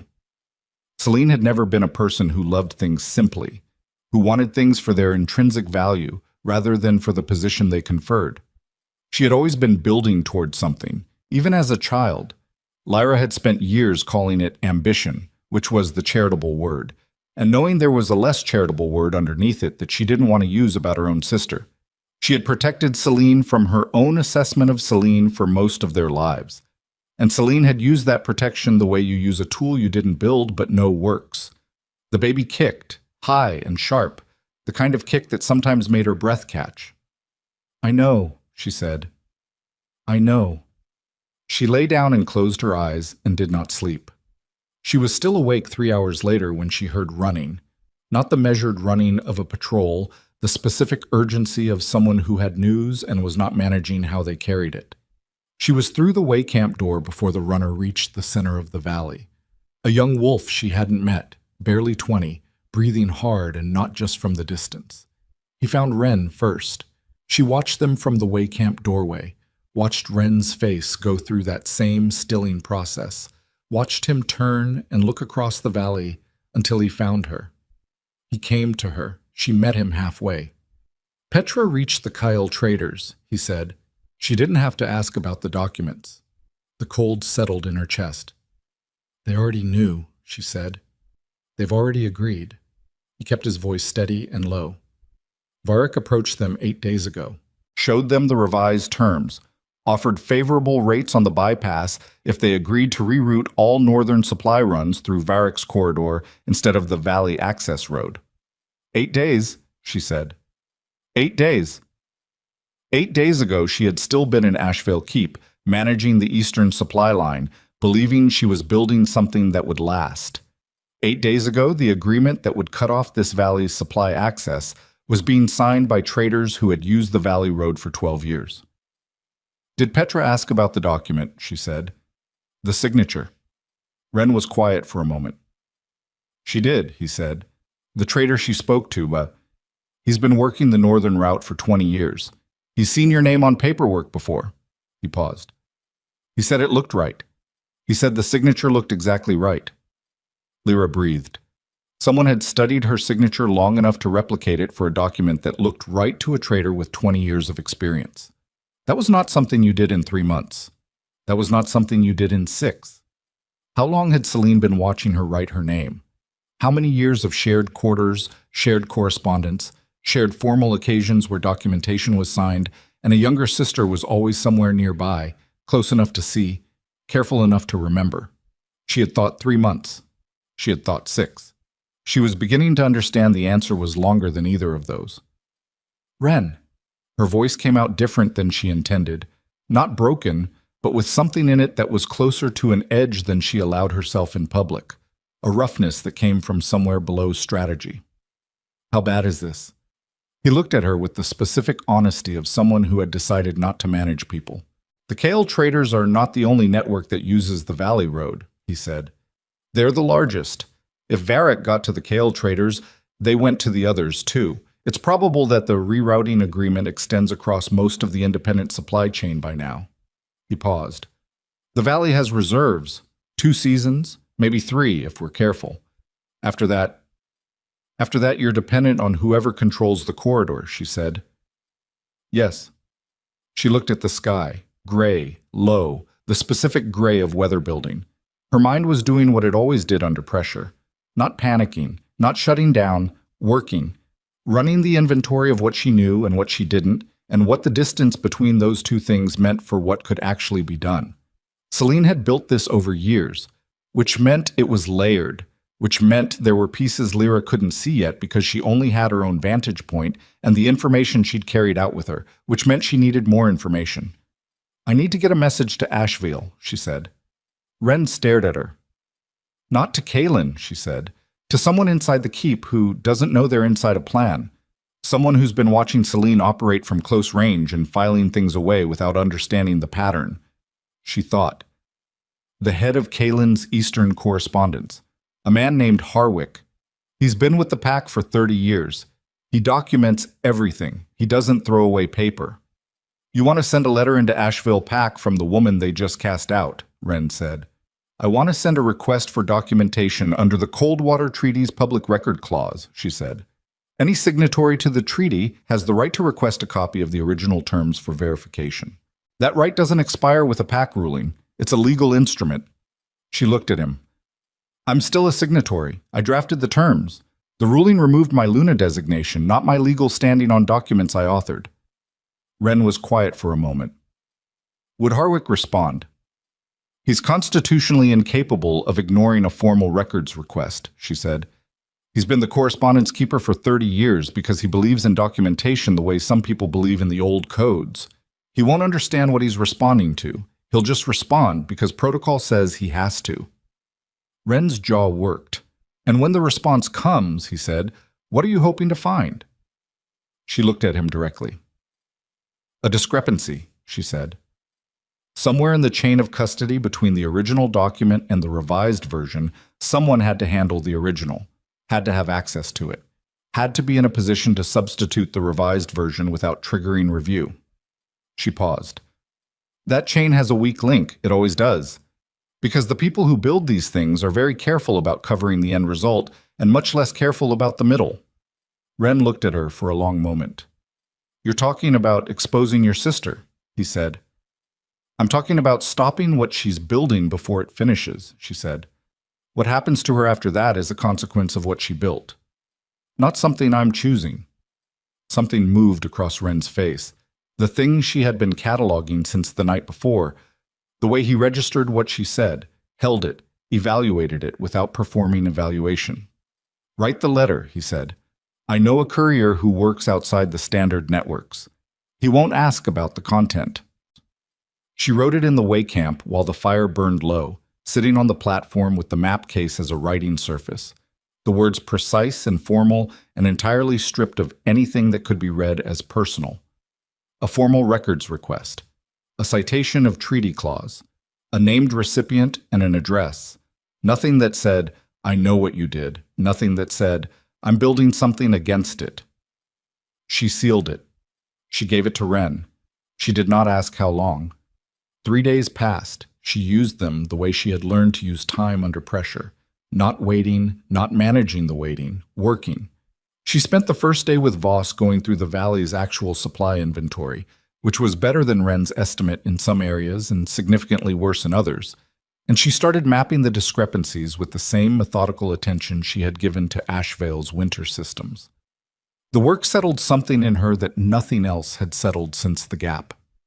She spent the second day walking the perimeter with the wolf who ran the valley's eastern patrol, a quiet woman named Bryce who knew the terrain the way Lyra knew treaty language, and who accepted her company without asking for it to be explained.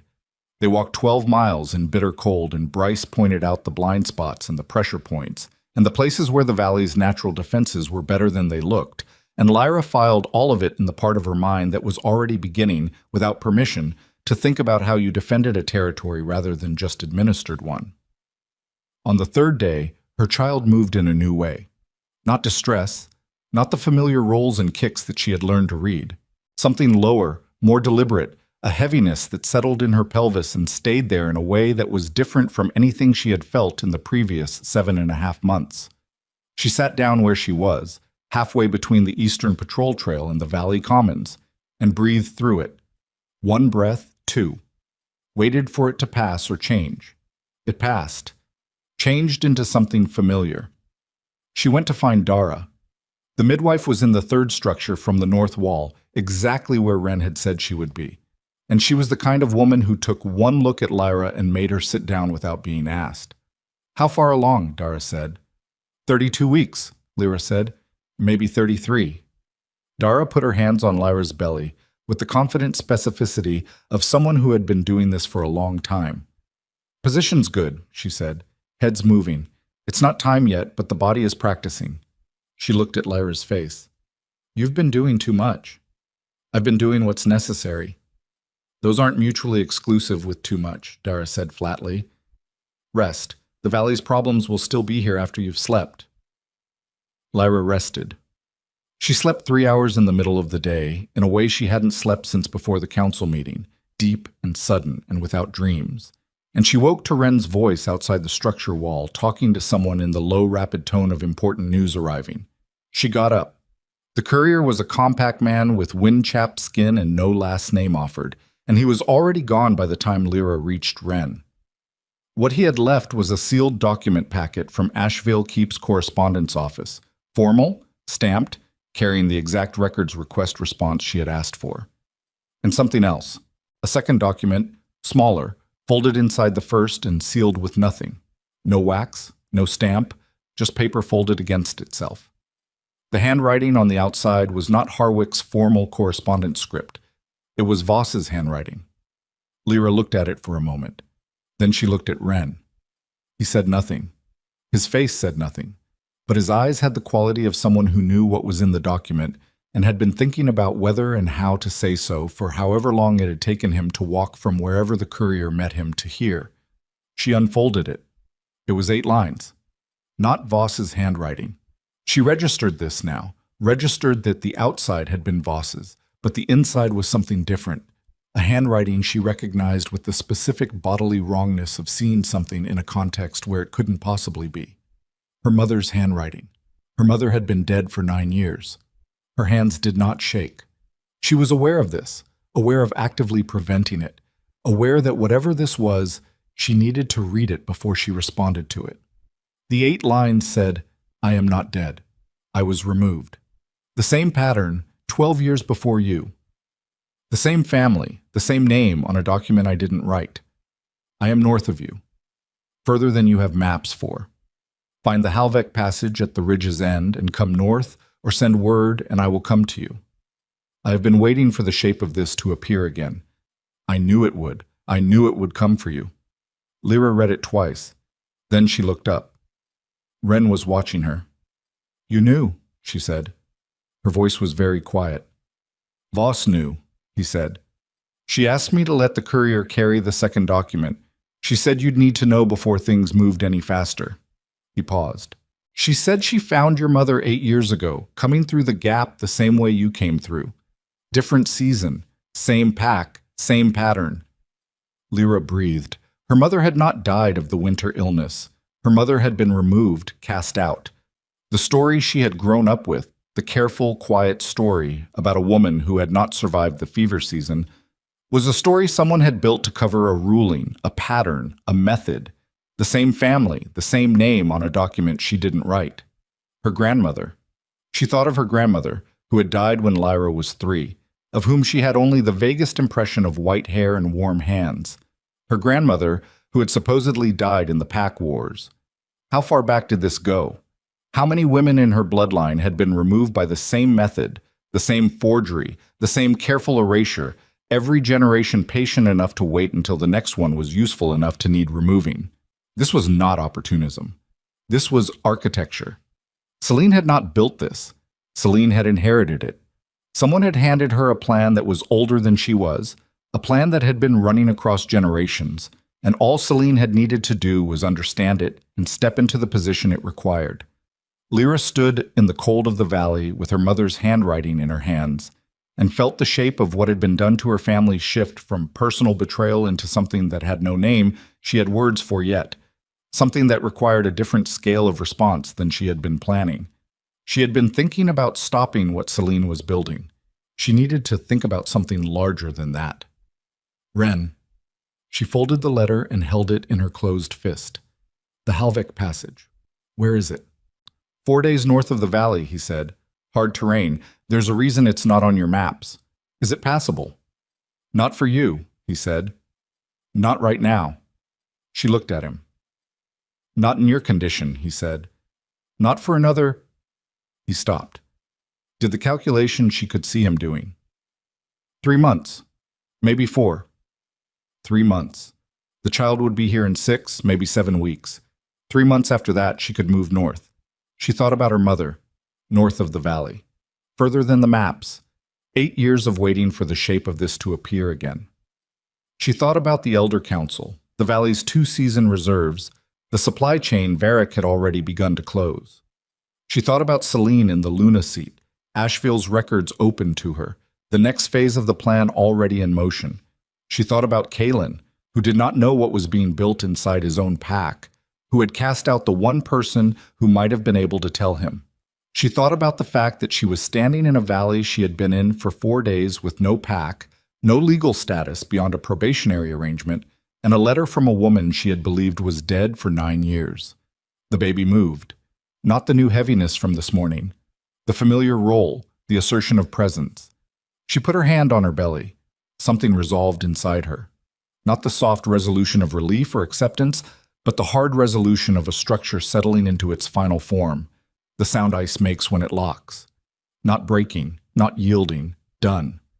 She had been cast out and forged into a weapon by people who thought she would not survive long enough for it to matter. She was going to survive. And when she moved, north to her mother, or south toward the reckoning that was eventually going to be necessary, she was not going to move as the woman who had been removed. She was not going to move as a Luna denied or a wife discarded or a daughter of a bloodline the same people had been erasing for generations. She was going to move as something they had not accounted for, something their plan had not included in its calculations, something you only created when you took a woman with everything she had built and threw her into the cold to die. She looked at Ren. I need a map of everything between here and the Halvek Passage, she said.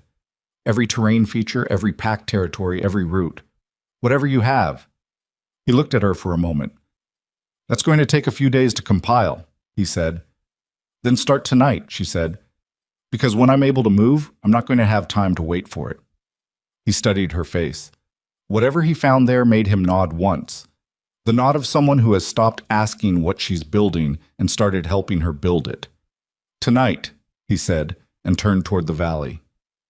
Lyra stood alone in the cold for a moment longer, her mother's letter in her hand and the weight of 3 generations of removed women settling somewhere in her chest alongside the weight of the child she was carrying, who would be born in this valley, in this cold, to a mother with no pack and no legal standing and no name on any document that anyone hadn't already decided to falsify. She was going to give this child a different kind of name, one no one could forge. But first, the valley, the supply chain, the Elder Council, the 2 seasons she had been given that were going to feel much shorter than 2 seasons. First survive what was coming, then build what came after. She turned and walked back into the valley, and she did not look north yet because looking north before you were ready to move was the kind of longing that cost you the present, and she could not afford the present to cost her anything more than it already had. The letter went into the inner pocket of her oilskin against her chest next to the treaty document she had carried out of Asheville Keep on the night they threw her away. She kept walking. 7 years changed the math on everything. Lyra had known this in the abstract during all the years of building, known that the woman who walked out of Asheville Keep in a night storm was not the woman who would eventually walk back into anything, that the distance between those 2 people was not measured in miles or months, but in the specific weight of decisions made under pressure over a long time. She had known it the way you know things you haven't yet had to prove. Standing in the Mirakai council chamber on the morning the Asheville rider arrived, she understood it in the concrete way, the kind of knowing that lives in the body rather than the mind. The rider had come under white passage, no weapons, no pack insignia, the specific presentation of someone sent to negotiate rather than threaten. He was young, maybe 25, and he had the look of a man who had been given an assignment he didn't entirely understand and had been professional enough not to ask about it. He stood at the center of the chamber and delivered his message to Senna with the careful diction of someone reciting words he'd been told to get exactly right. Alpha Kalen Frost of Asheville requests an audience with the Northern Queen. The matter is the Drevak incursion. The matter is urgent. The matter cannot wait for the season to change. Senna had looked at Lyra when the message finished.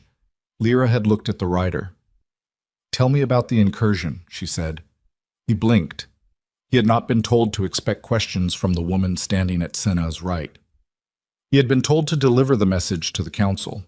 He looked at Lyra with the specific disorientation of someone recalibrating who the actual authority in the room was. "The Drevak crossed the ice border 3 weeks ago," he said, slower now, addressing her directly without having decided to. 4 separate points, coordinated. They took the Vascan outpost in the first push. He paused.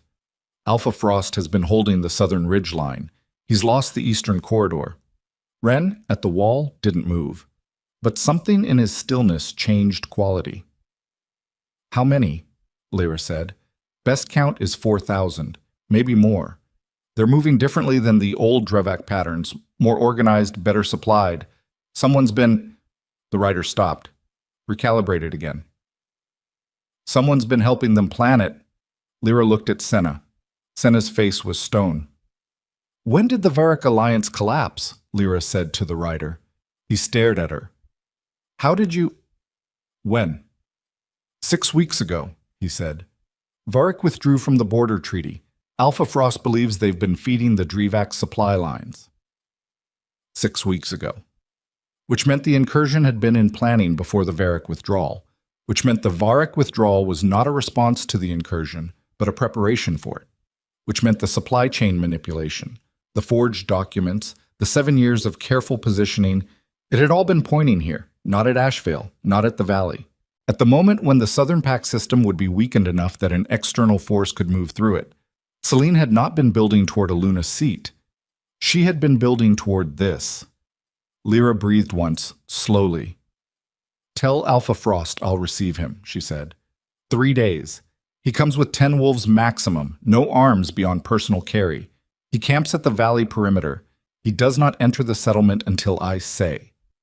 The writer looked at her for a moment with something that might have been the beginning of understanding who he was actually talking to. "Yes," he said. "Northern Queen." He left. The chamber was quiet. Senna said, "You knew." "I knew Varric was a mechanism," Lyra said. "I didn't know what it was a mechanism for. Now I do." She looked at the fire. Celine needed a destabilized southern range. She needed Asheville weakened but not destroyed.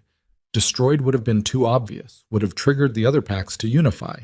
She needed it exactly weak enough that when an external force moved, the response would be fragmented, every pack pulling back to defend its own territory instead of holding the line collectively.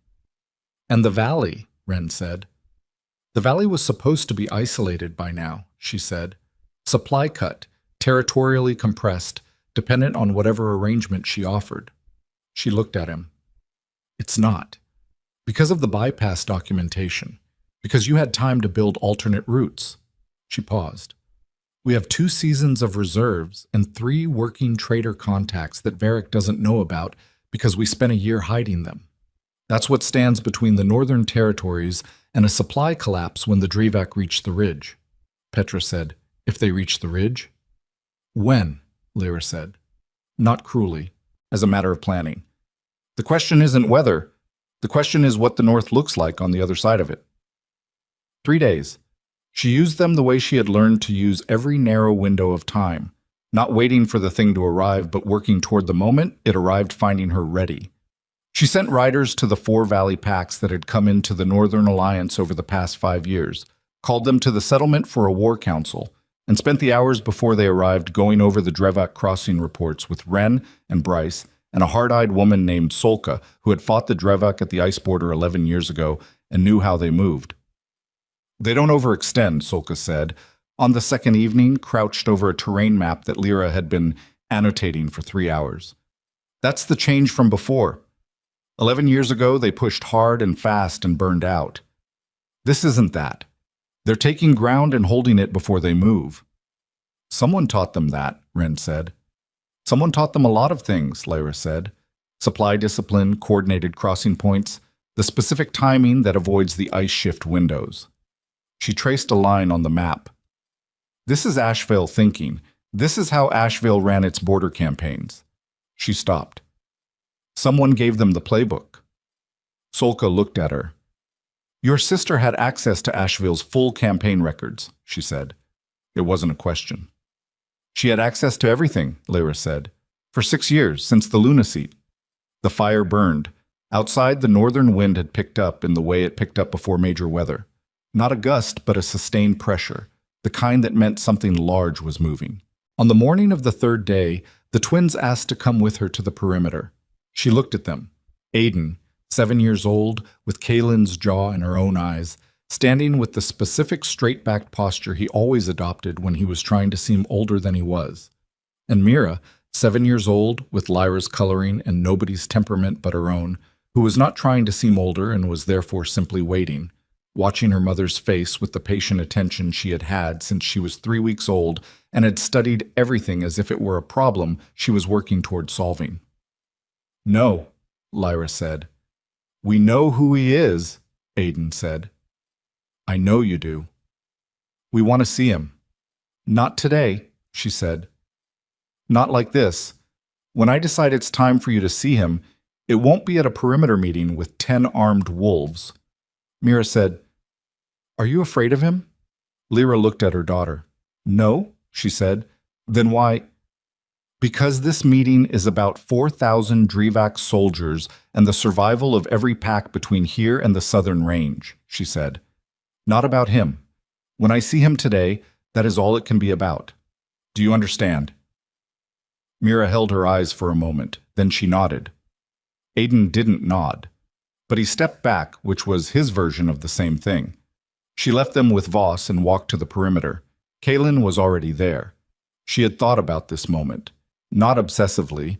She was not someone who rehearsed pain to prepare for it, had learned early that rehearsing pain only meant you felt it twice, but in the practical way of someone who understands that emotional readiness is a strategic resource and should not be squandered.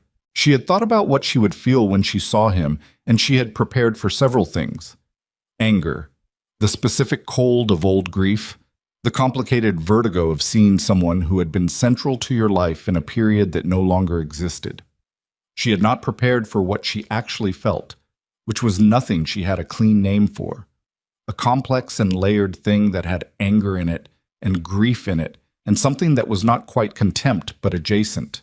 And underneath all of that, the simple, strange recognition of a person you had known very well in a life you no longer lived. He looked older. The 7 years had done what 7 years of hard rule and bad choices always did. Not aged him in the soft way, but worked him, like weather-working stone, finding the lines that were always going to be there and deepening them. He was looking at her with an expression she couldn't read, and then could, because she had spent 4 years learning his face, and some knowledge doesn't expire. He was not looking at the Northern Queen, he was looking at Lyra. She didn't give him time to do anything with that. The Eastern Corridor, she said. Show me the line.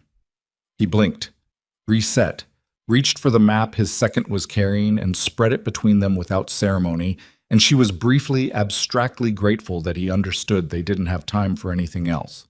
Whatever he had come here expecting, whatever speech he had prepared or apology he had constructed or version of the last 7 years he had organized into something he could deliver, he set it aside and pointed to the map. Here, he said. They took the Vascan outpost on day 1, held it for 6 days while the second column moved on the eastern watchtowers. We responded to the watchtowers and they took the ridge. He traced the line with his finger. We're holding the valley approach, but the supply line to the eastern holds is compromised. We have maybe 3 weeks before the eastern holds have to withdraw or starve, she said. Yes. That's what they want. She leaned over the map. They're not trying to break your line. They're trying to make your line untenable. Force a withdrawal that looks like a defeat, fracture the alliance, let the individual packs start making separate arrangements. Kaylin was quiet for a moment.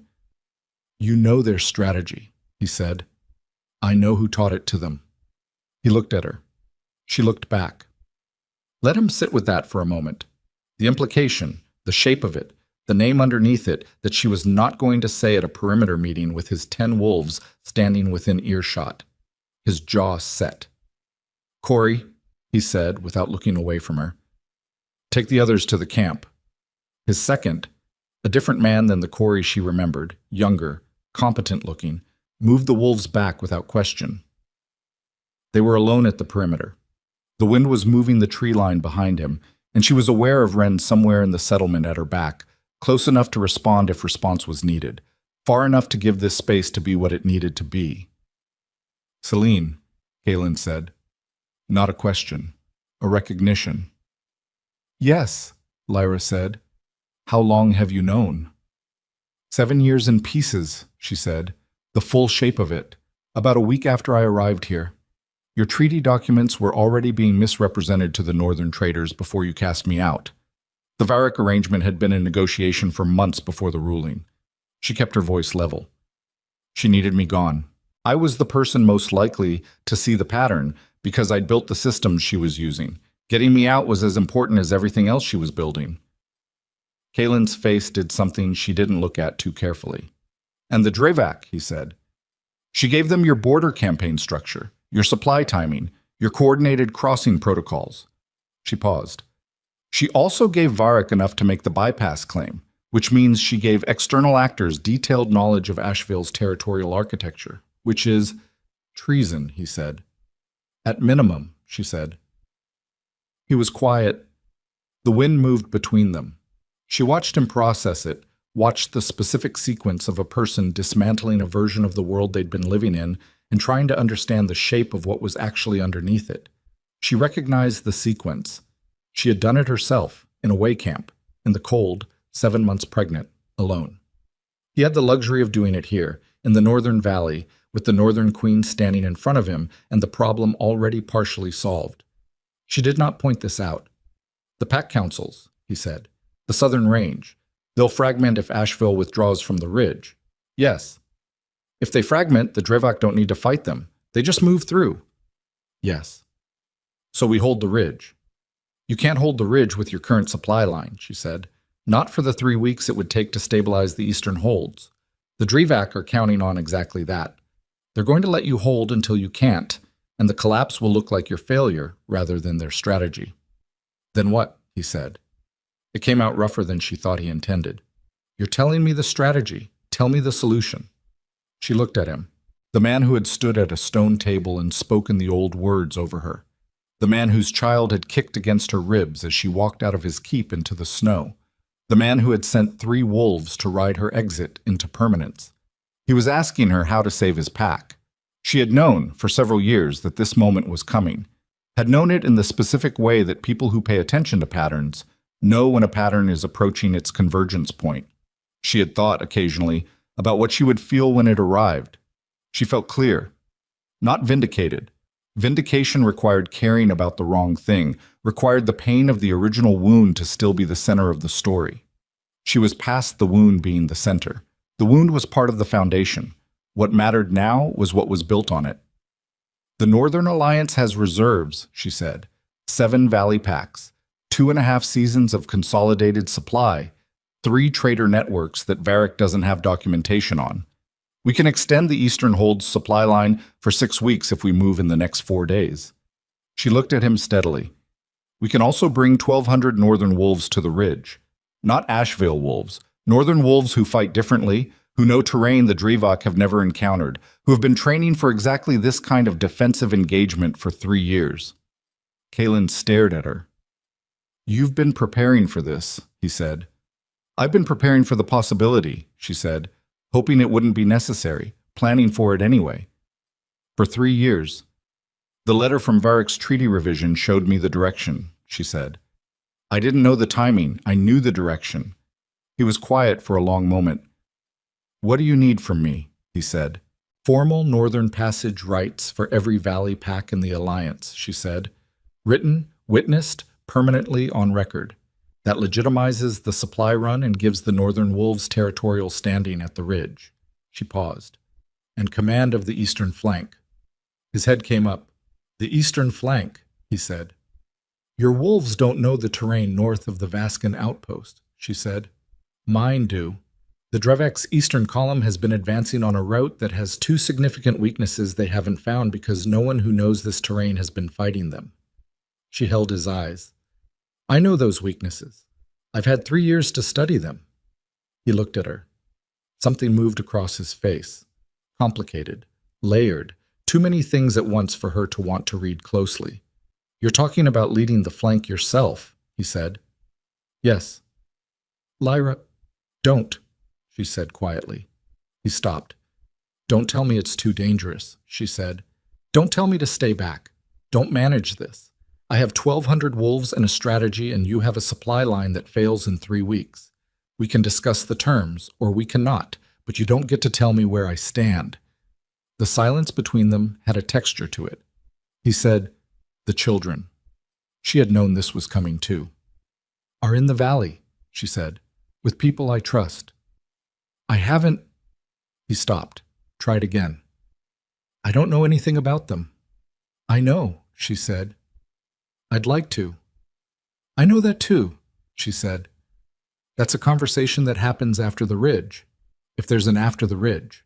She met his eyes. Which is why we need to stop talking about everything else and talk about the plan. Kaylin looked at her for a long moment. The wind moved through the perimeter trees. Somewhere behind her in the valley, a child's voice carried on the cold air. She couldn't tell whose, Aiden's or Mira's. The distance softened it into something that was just the sound of children, alive and safe in the settlement she had built for them. He heard it too. She watched him hear it. The terms, he said finally. His voice was different than it had been. Something in it had changed quality, settled into something more honest. Tell me the terms. She told him. She had been running the War Council for 2 days before Celine's rider arrived. Not a messenger under White Passage. A lone wolf, no insignia, moving fast on the southern approach and not stopping at the perimeter check the way someone with peaceful intent stops at a perimeter check. Wren had the wolf detained before he reached the settlement proper, and the information he carried wasn't a message. It was a warning, the kind that gets delivered by someone who has decided that the side they're on is the wrong side and has a narrow window to say so. Celine knew about the Northern Alliance. She knew Kaylin had come north. She knew what was being planned at the ridge, and she had sent word to the Drevak command. The Eastern Flank strategy, the 2 weaknesses in the Drevak advance route that Lyra had been holding as the decisive element of the plan, was no longer unknown to the enemy. Lyra stood in the War Council with this information and felt the plan shift under her feet the way terrain shifted when you'd been reading it from a map and then stood on it and found the map was wrong in the ways that mattered. The room was quiet. Kaylin, across the planning table, was looking at her. Wren was looking at the map. Solke was looking at nothing, the look of someone running calculations. 1,200 northern wolves, 6 weeks of supply if they moved in 4 days, a ridgeline that would not hold without the Eastern Flank strategy, an Eastern Flank strategy that was now known to the enemy. The weaknesses, Wren said, if they know about them, they'll fortify them, Lyra said. Or they'll use them, turn the approach into a trap. She looked at the map. Everything we planned for the Eastern advance assumes the element of approach. Without it, we'd be walking 1,200 wolves into a corridor the Drevak have had time to prepare, Solka said. Yes. The fire burned. Kaylin said, Is there another route? Not one that reaches the Eastern weakness in time, she said. Not with 1,200 wolves and a supply train. Then we adjust the plan, he said. The plan was the Eastern Flank, she said. Then we find a new plan. Kaylin. She looked at him. The Eastern Flank strategy was built on 5 years of terrain study and 3 years of specific preparation. You don't find a new version of that in... She stopped. Something was moving in her head. Something she had been looking at for 3 years from one angle that might look different from another. She bent over the map. The Eastern approach. The 2 weaknesses she had identified and held. The Drevak would fortify them. But fortification required time and position. The corridor was narrow. If you fortified the 2 weakness points, you were committing resources to fixed positions, which meant the center, she said. Wren moved to the map. The corridor is narrow enough that fortifying the weaknesses pulls resources from the center approach, she said. They can't do both. If they know we know about the weaknesses, they'll fortify expecting us to hit them there. The center would be thinner than it was in the original plan. She traced the route. Not thin enough for 1,200 wolves in formation, but thin enough for... She stopped, looked at Ren. He was already looking at her. He had followed the same calculation to the same place. 200, he said, maybe 250. Fast movers, no supply train, hit the center before they finish repositioning to the flanks.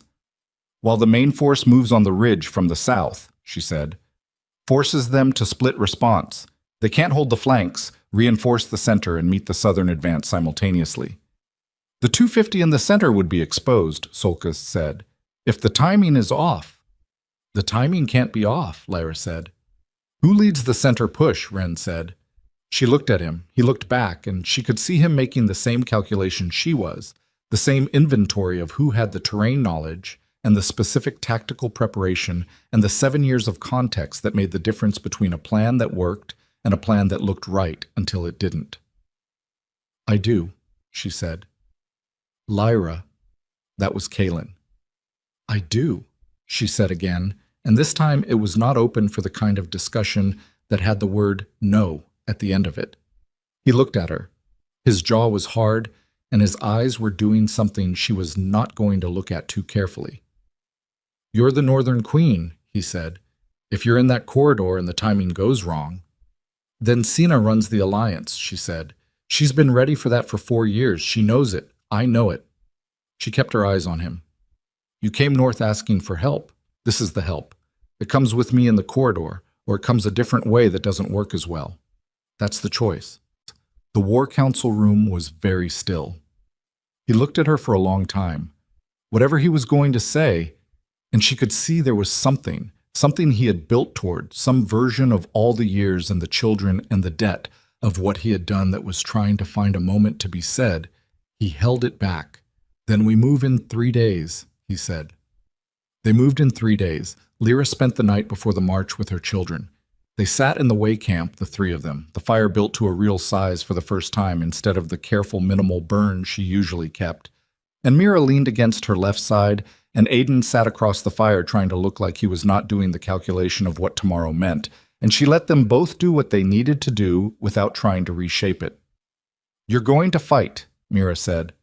Yes, because if you don't, the Drevak take the ridge. Yes. And if they take the ridge, then the valley is next, Lyra said, and everything we've built here and everywhere else. Mira was quiet for a moment. Are you going to come back? She said. Lyra looked at her daughter, 7 years old, with the patience of someone 3 times that age and the directness of someone who had decided early that the world worked better without softened edges. I'm going to do everything I can to come back, she said. That's not the same as yes. No, she said. It's not. Aiden said, to the fire, I saw him. Lyra looked at her son. He was at the planning table when I came to find Ren, Aiden said. He didn't know who I was. A pause. But he looked at me like he did. She breathed. What did you think? She said. Aiden was quiet for a long time. I think he made a mistake, he said finally, and I think he knows it. And I think that doesn't change what it cost us. He looked up at her. I don't want to hate him. It's a lot of work. She looked at her son and felt something so large move through her that she held very still to let it pass. It is, she said. You don't have to decide anything tonight.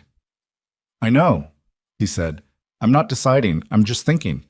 She held them until they slept, both of them eventually, Mira dropping off first and Aiden holding out longer in the way he always held out longer at everything, and then lying down with the specific surrender of someone who has fought sleep until there's nothing left to fight with. She sat with the fire for a while after. The plan was as solid as a plan got, when it was built on insufficient time and compromised intelligence and the specific faith of 200 wolves who were going to enter a corridor in the dark because she told them it was the right move. She had thought, years ago, that courage was the absence of fear. She knew now that it was something duller and more reliable, The continued choosing to move when fear had already arrived and settled in and made itself at home. She banked the fire. She checked her weapons. She left the way camp before dawn. Ren was already at the assembly point with the 200. She walked the line in the dark, not inspecting, not performing readiness, just present, letting them see her face, letting the fact of her standing here in the cold dark with them mean what it meant. They looked back at her with expressions she recognized from every year of building this alliance, the expressions of people who had decided to trust something based on the long evidence of what it had proven to be. The main force was moving south toward the ridge. Kalen, at the head of the Ashvale column, turned once as the forces diverged. He looked at her across the distance. She looked back. She had thought there might be something to say. There wasn't. Everything that existed between them was too large for the space before a battle and too old for a moment that needed to be about what was in front of them rather than what was behind. He turned. She turned. "Move," she said to her 200, and they moved into the dark corridor between the ridge faces, toward the thinned center line that she had 40 minutes to reach before the Drevac finished repositioning and the window closed. They moved fast and quiet, wolf quiet, the specific silence of 200 trained northern wolves who had been running this kind of terrain for years. Lyra ran at the center of the formation, the map in her head clear and updated, the two weakness points to either side of them where the Drevic forces were repositioning, the center line ahead where the gap was. 60 seconds of run. 90. The tree cover ended. The corridor opened into the approach, and she saw the center line, and she saw the gap. And she saw, behind the gap, in the gray beginning of the pre-dawn light, Celine, standing at the center of the Drevac position, not a prisoner, not a refugee, standing with the specific placement of someone who is exactly where they chose to be, flanked by Drevac commanders, dressed for cold travel rather than combat, the posture of someone who had been here long enough to be comfortable. Celine saw her at the same moment. Across the corridor, across 7 years and 3 generations of removed women and a plan that had been running since before either of them was born, her sister looked at her with an expression that had no performance left in it. Lyra stopped. Her 200 stopped behind her. The silence was absolute. Celine said, loud enough to carry, "I wondered which route you'd choose." Lyra looked at her sister, looked at the Drevac commanders flanking her, looked at the repositioned forces on the 2 flanks that had not, as she had calculated, fully committed to the weakness points, looked at the center line that was not as thin as it should have been. The plan had not failed. The plan had been anticipated. Not the new plan. The original plan. The center corridor adjustment. Anticipated. Which meant Celine had been in communication with the Drevac command more recently than the rider who had come with the warning. Which meant the warning had been a piece of the play, not a defection, sent to force exactly the adjustment Lyra had made, move her to exactly the corridor Celine had needed her in. She felt the shape of it close around her like the Greyvale gap closing. Her 200 at her back. The main force committed to the southern approach. The corridor ahead with more wolves than there should be, positioned by someone who knew how Lyra thought, because she had spent years watching her think. Celine said, "You always were better at building than fighting." The pre-dawn light was growing. In the south, distant but unmistakable, the sound of the main engagement beginning, the ridge line, the southern advance, Kalen's wolves against the Drevac front, right on schedule, committed, no way to recall without a collapse that would cost everything. Lyra looked at her sister, at the trap, at the 200 wolves behind her who had run into this corridor because she had told them the gap was there. She breathed. She thought about her mother's letter, about 3 generations of removed women, about the specific and ancient patience of a plan that had been running since before she was born. She thought about what you became when you had nothing left to protect, except everything. She looked at her 200. "On me," she said. "On me." 2 words. The same 2 words she had used to move the Northern Alliance into position on a dozen training runs and 3 real engagements over 7 years, and her 200 responded to them the way they always responded. Not with hesitation, not with the half-second of processing that got people killed in narrow corridors, but with immediate, total commitment, the specific quality of wolves who had chosen who they followed and had not changed their minds. They did not charge the center line. Lyra turned them left, not the right flank, where the Drevak had repositioned expecting the original weakness point approach. The left, the direction that made no tactical sense if you were following the plan Celine had anticipated, the direction that moved them away from the gap and along the corridor wall toward the repositioned flank's exposed rear. Celine had predicted the adjustment. She had not predicted an adjustment to the adjustment. She had known how Lyra thought. She had not known how Lyra thought after 7 years of learning to think differently. The Drevak left flank had committed to the repositioning.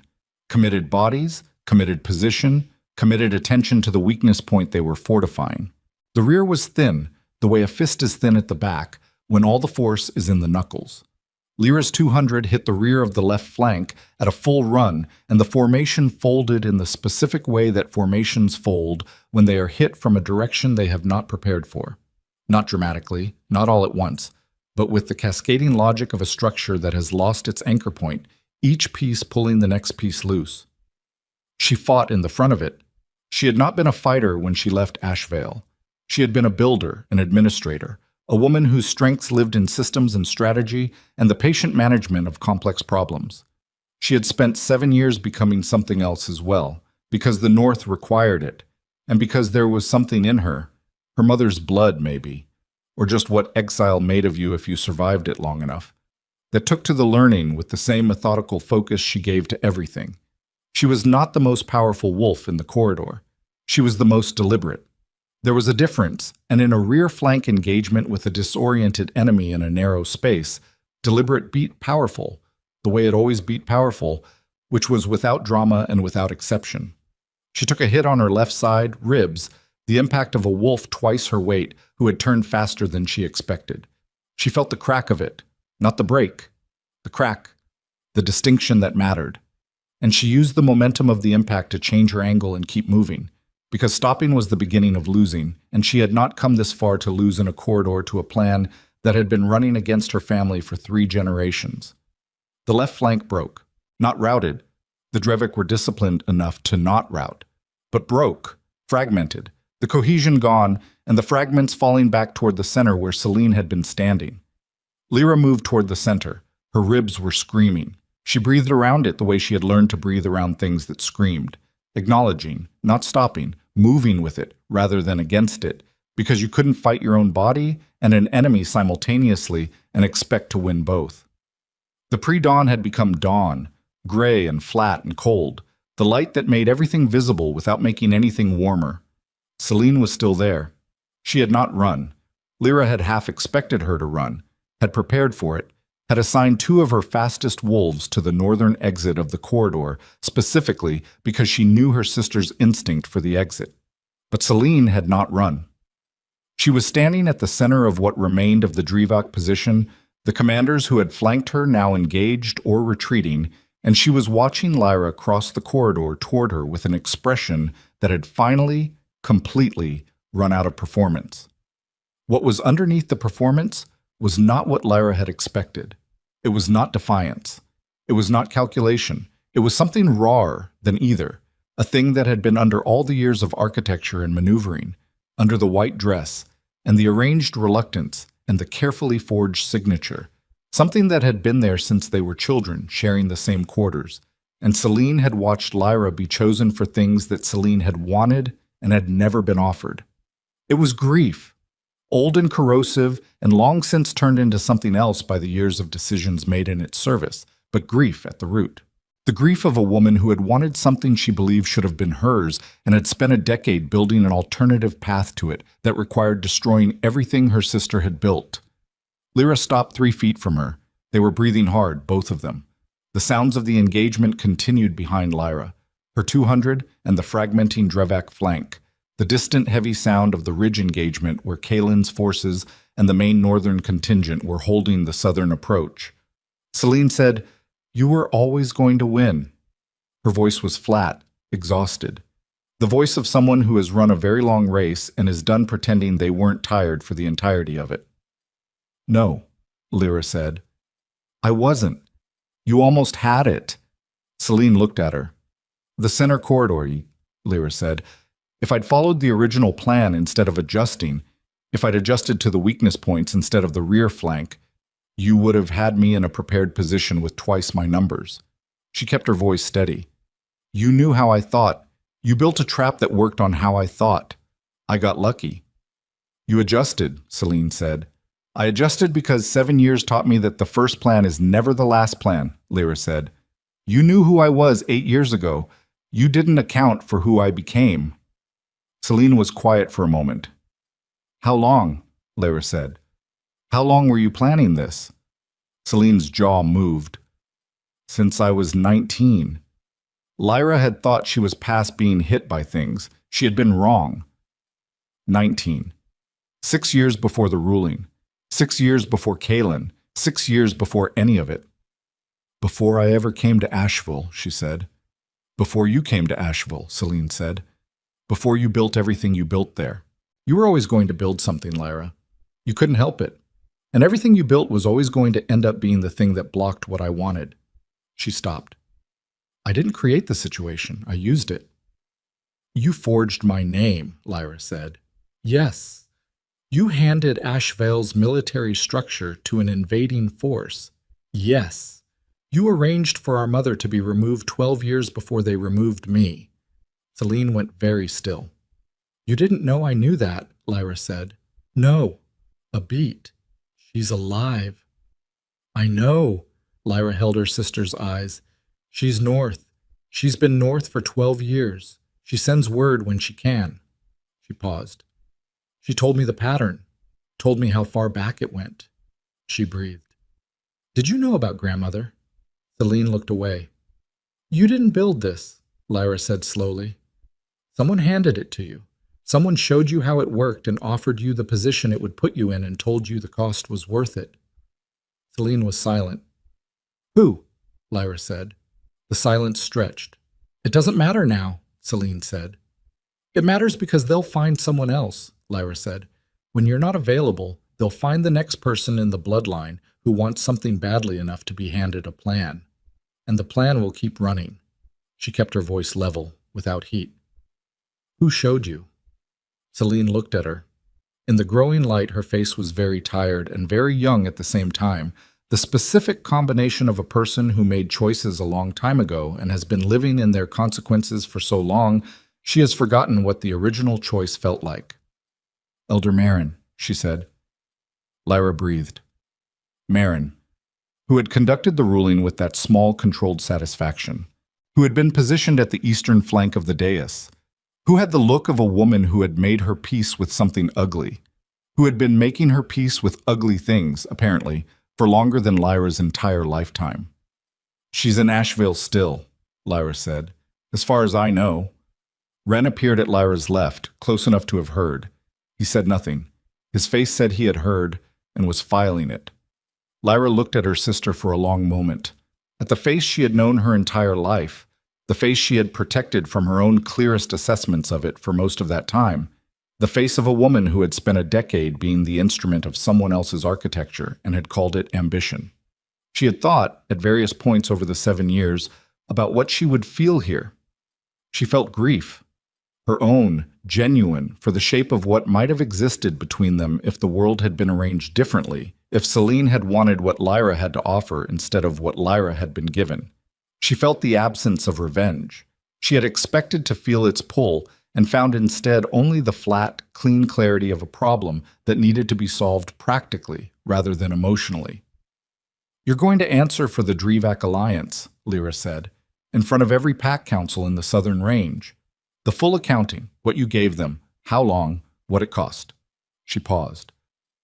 Not because I want you destroyed, because the packs that lost wolves at the Ridge have a right to the truth of what put the Drevak there.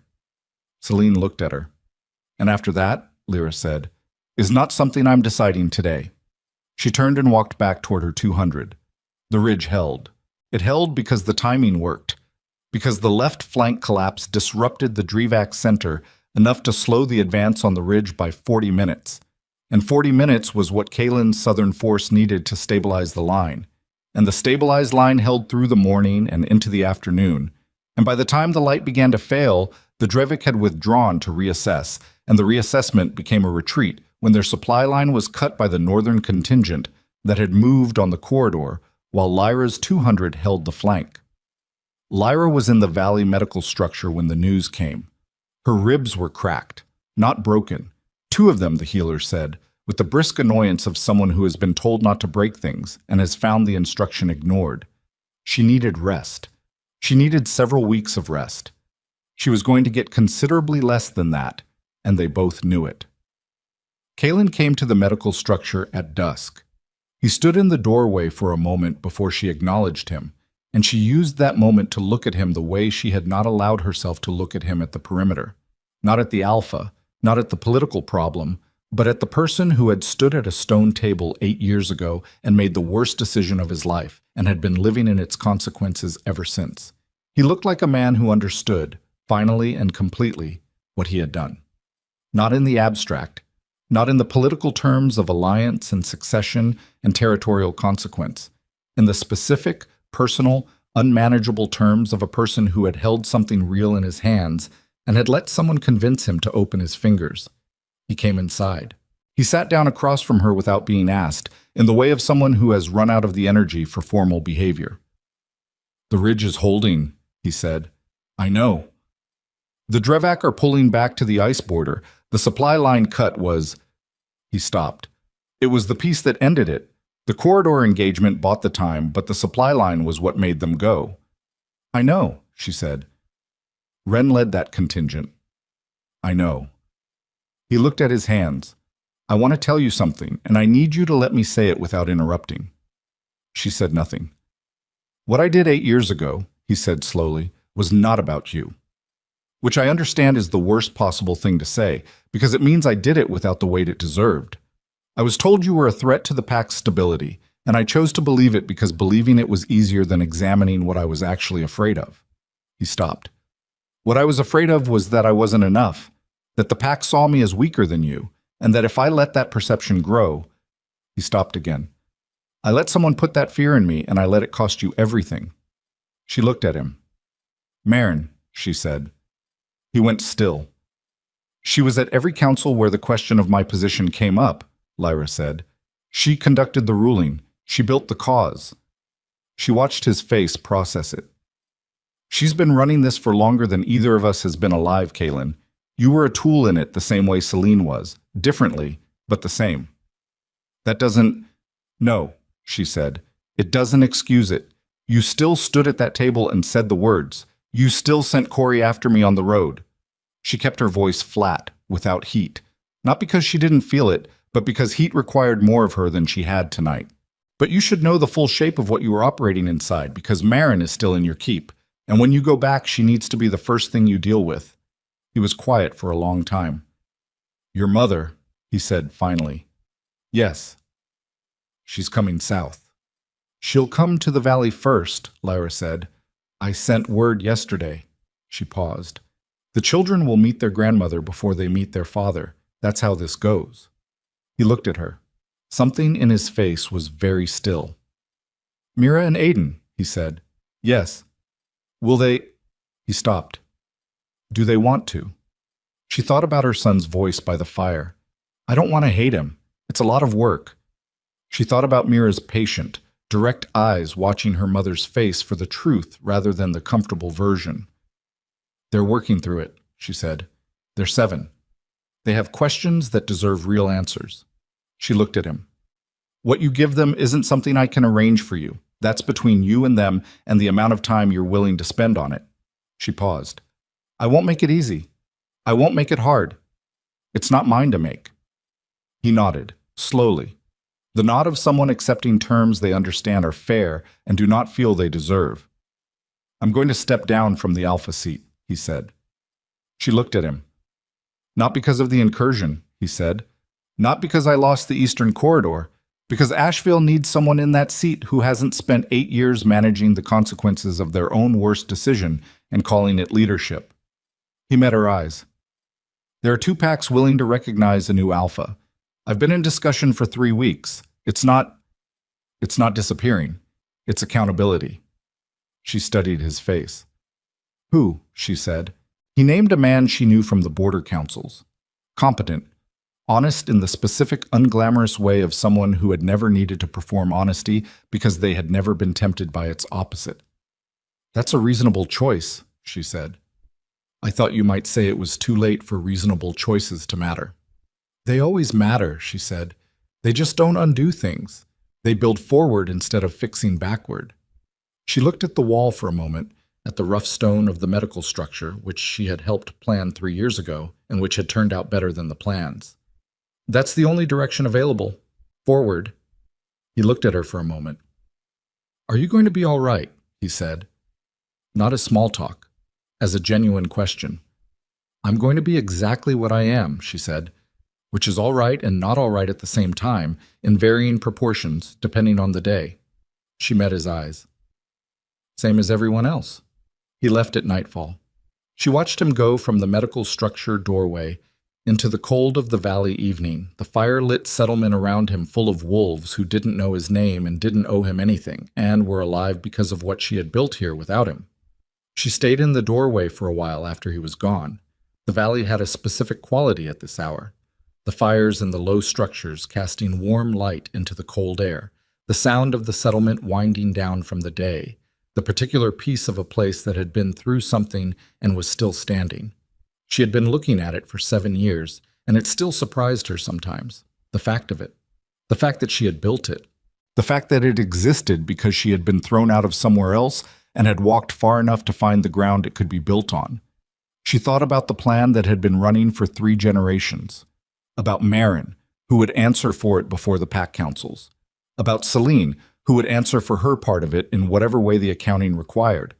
About the long, patient architecture of people who believed that removing women from power was a strategy rather than a failure of imagination.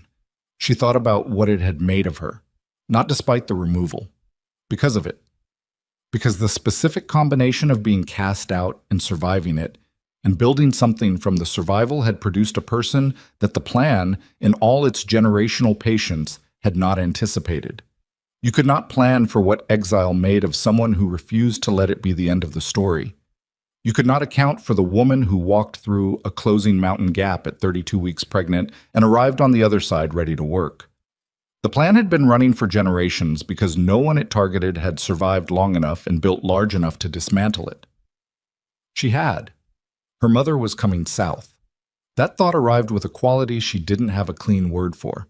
Not quite joy, because joy implied simplicity, and this was not simple. Implied reunion, and this was more complicated than reunion. Implied that the years between were simply distance rather than loss. It was something that included all of those things, and was larger than all of them. 12 years. Her mother, north of everything, waiting for the shape of what was coming to appear again. She thought about the letter, the 8 lines in handwriting she had known since she was a child. "I have been waiting for the shape of this to appear again. I knew it would. She had known. And she had waited. And the waiting had its own cost, its own specific weight of years and distance, its own accounting that nobody had asked for and that nobody could pay back. What you did with cost, Lyra had learned, was not cancel it, not deny it. You carried it in the specific way of someone who has learned that the weight of what you've been through is also the weight of what you've survived, and that the two things could not be separated, and that trying to put one down while keeping the other was a kind of lie you couldn't sustain. You carried it. You moved anyway. She went to her children. They were awake. She had known they would be awake, had known Mira would have refused to sleep until she came, and that Aiden would have pretended he wasn't refusing, which amounted to the same thing. She sat with them in the way camp, the fire low and warm, and she answered every question they had. About the corridor, about their father, about their grandmother, who was coming, who had been north for reasons she explained as fully and as honestly as 7-year-olds required, which was fully and honestly and without the softened edges that made things easier for adults to say and harder for children to actually understand. Mira listened to all of it with the focused attention she gave to everything, and when Lyra finished, she said, "So we won." "We held the ridge," Lyra said. "Yes." "No," Mira said. "I mean, we won. The whole thing. The thing that's been running since before you were born." She looked at her mother with those patient, clear eyes. "It's done." Lyra looked at her daughter. Yes, she said. I think it is. Aidan said, to the fire, what do we do now? She thought about that. The ridge was holding. The Drevak were retreating. Celine's accounting was coming. Marin's accounting was coming. Her mother was coming south. Kaylin was stepping back. The Northern Alliance had held its first real test and was going to have to become something more formal now, with structures and agreements and the long administrative work of turning 7 years of informal trust into something durable enough to outlast the people who had built it. She had a lot of work to do. She smiled. It came from somewhere real, somewhere below strategy and below the weight of what the last 8 years had cost, and below the cracked ribs and the exhaustion that was going to hit her fully as soon as she let it. Build, she said. Aidan looked at her. That's what we do, she said. We build what comes next. He looked back at the fire. After a moment, slowly, something in his face settled. The weight of the question he'd been carrying, about his father, and the hate he didn't want to feel, and the cost of deciding what to do with it, settling into something that wasn't resolved, but was resting. Which was enough for tonight. Mira put her head on Lyra's shoulder. The fire burned low. Outside the way camp, the northern valley settled into the specific silence of a place that has survived something and knows it, the quiet that is not empty, but full of the breathing of wolves who are alive, of fires that are still burning, of the cold, clean, indifferent dark that surrounded everything they had built and did not touch it. Lyra sat between her children and felt the weight of the last 8 years and did not try to put it down. She held it the way you held the things that had made you. In the morning, there would be councils to convene, accountings to witness, her mother's face to see again after 12 years, the formal work of transforming a wartime alliance into a peacetime nation. In the morning, there would be the long, unglamorous, necessary work of building something durable on the foundation of everything that had been survived. But in the morning was in the morning. Tonight she sat with her children in the valley she had built with her hands and her mind, and the 7 years of choosing, every day, to keep moving. The fire burned, the north held, and Lyra Ashbourne, who had been thrown into the cold to disappear and had instead become the thing the cold made when it met someone who refused to stop. She breathed and rested and let the silence be what it was. Not an ending, a place to stand,